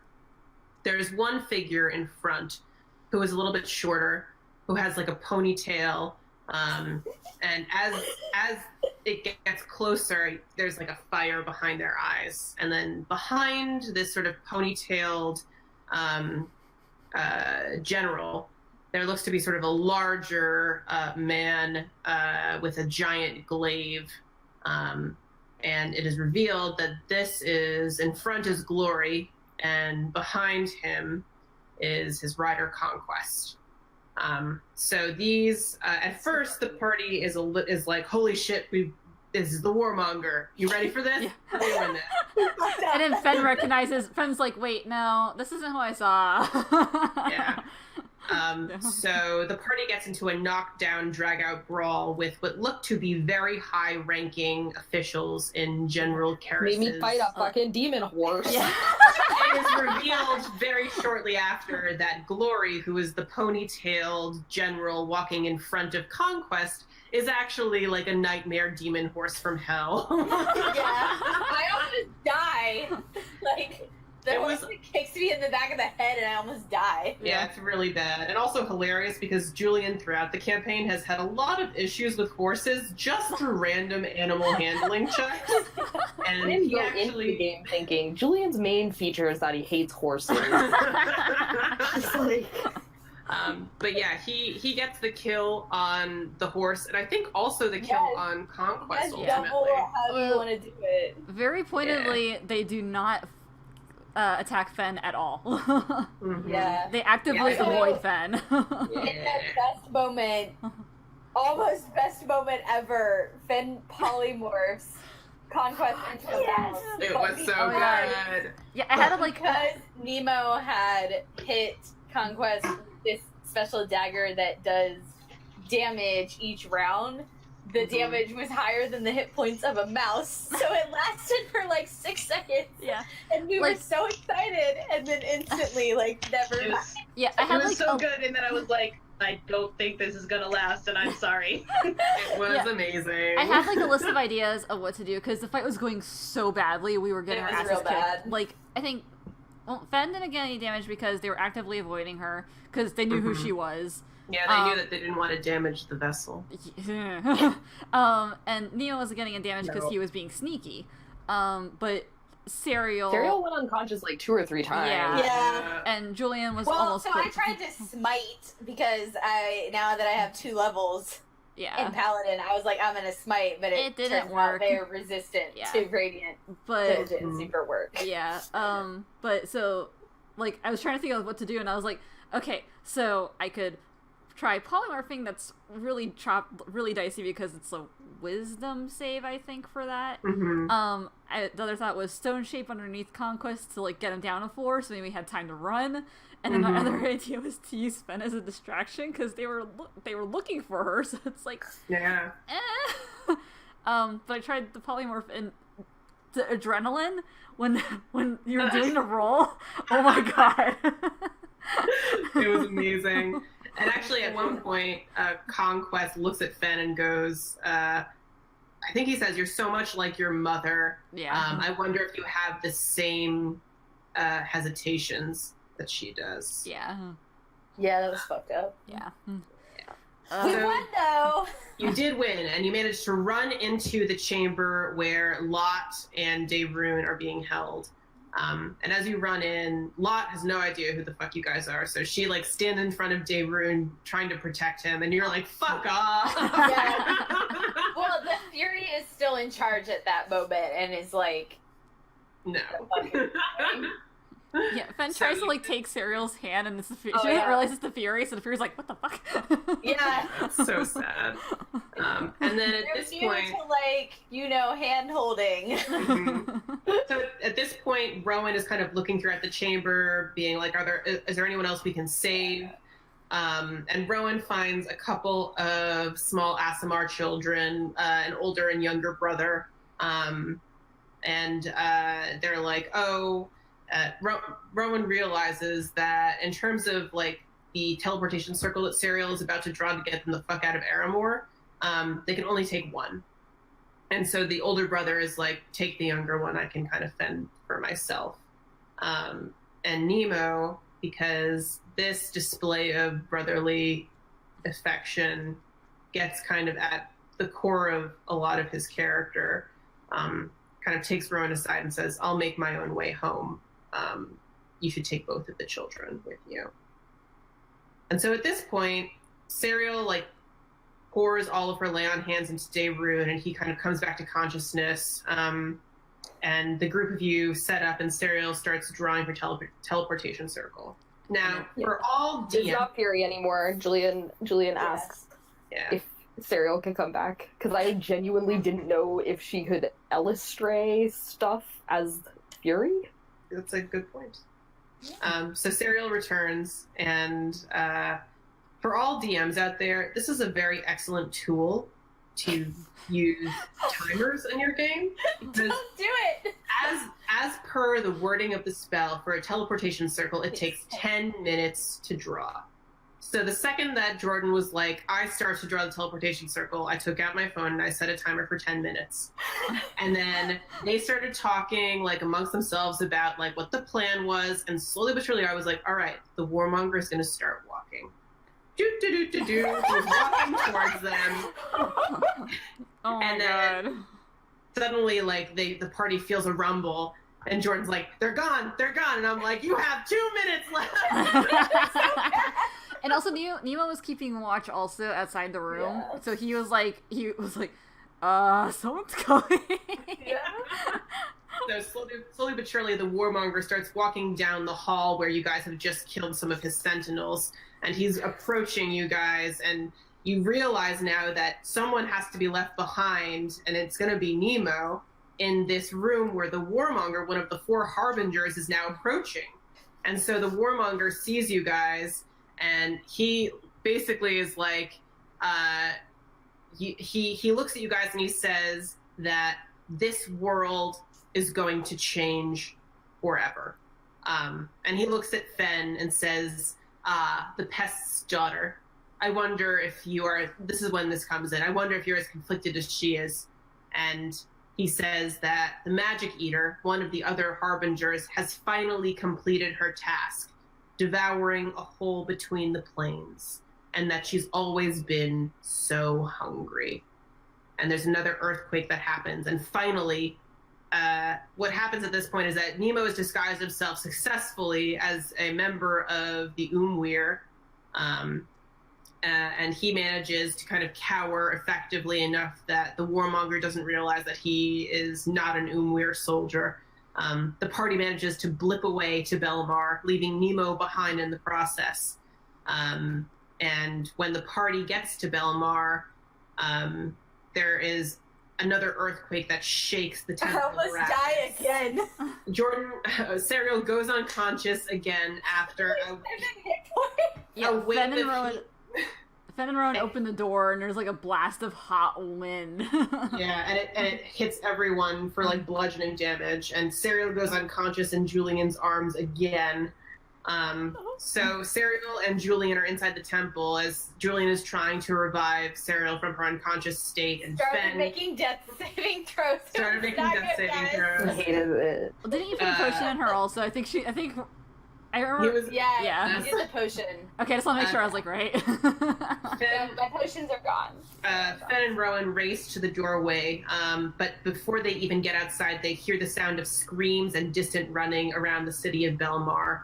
And then when they get outside, it's as if all hell has broken loose. And Fen, as you make a perception check and look out up northern from Belmar towards the wastes, you see the sky, and in the distance, there's a darkness piercing the dusk and delving up from the earth. And at first, when you're looking, it was too skinny to see by the naked eye, and then that dark stripe that seemed to pierce up from the belly of the Sladian wastes thickens and then bursts out. And you see a couple of sort of shooting star entities burst out from this darkness at the center of the wastes. And then you hear a voice in the back of your head that you know belongs to Thuristan, and he says, "Welcome to the Madlands." And that is where we ended the last session.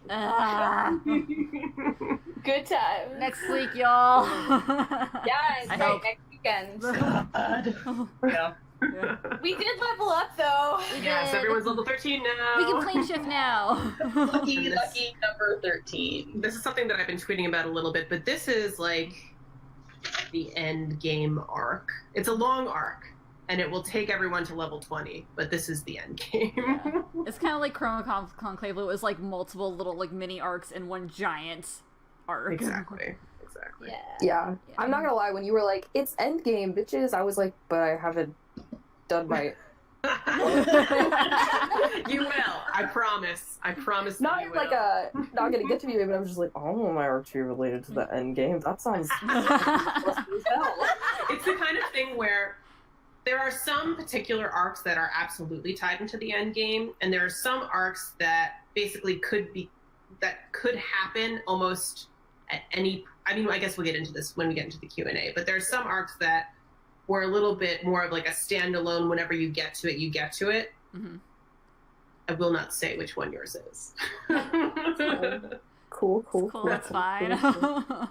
But yeah, so that's the end of the last session that we had, and we will pick up on that next time. I get my oath stuff next time. That's true. I have had to wait a long time for that. Yes, you have. I'm suffering.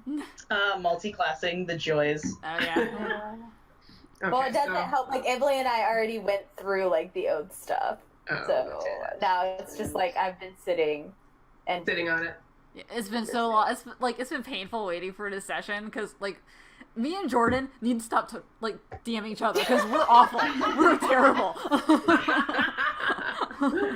True. We've been pretty awful. Yeah. We're left alone to our own devices. Yeah, we dragged Rose into it and she was like, "What the fuck?" Y'all are. Yeah. Oh my god. I mean, I'm a demon, but y'all are demons. I was actually, though, when I was going, trying to find that note that I wrote, I saw some shit that I sent Emily, and I was like, what the fuck is wrong with me? That is what's wrong with you! Oh, I'll tell you about it someday if it never happens. It hopefully won't. Yeah. God, I hope not! fingers crossed. Okay, so that's the end of our recap for now, and we're going to get into our Q&A in the next part. Yeah. All right, so we'll cut it here.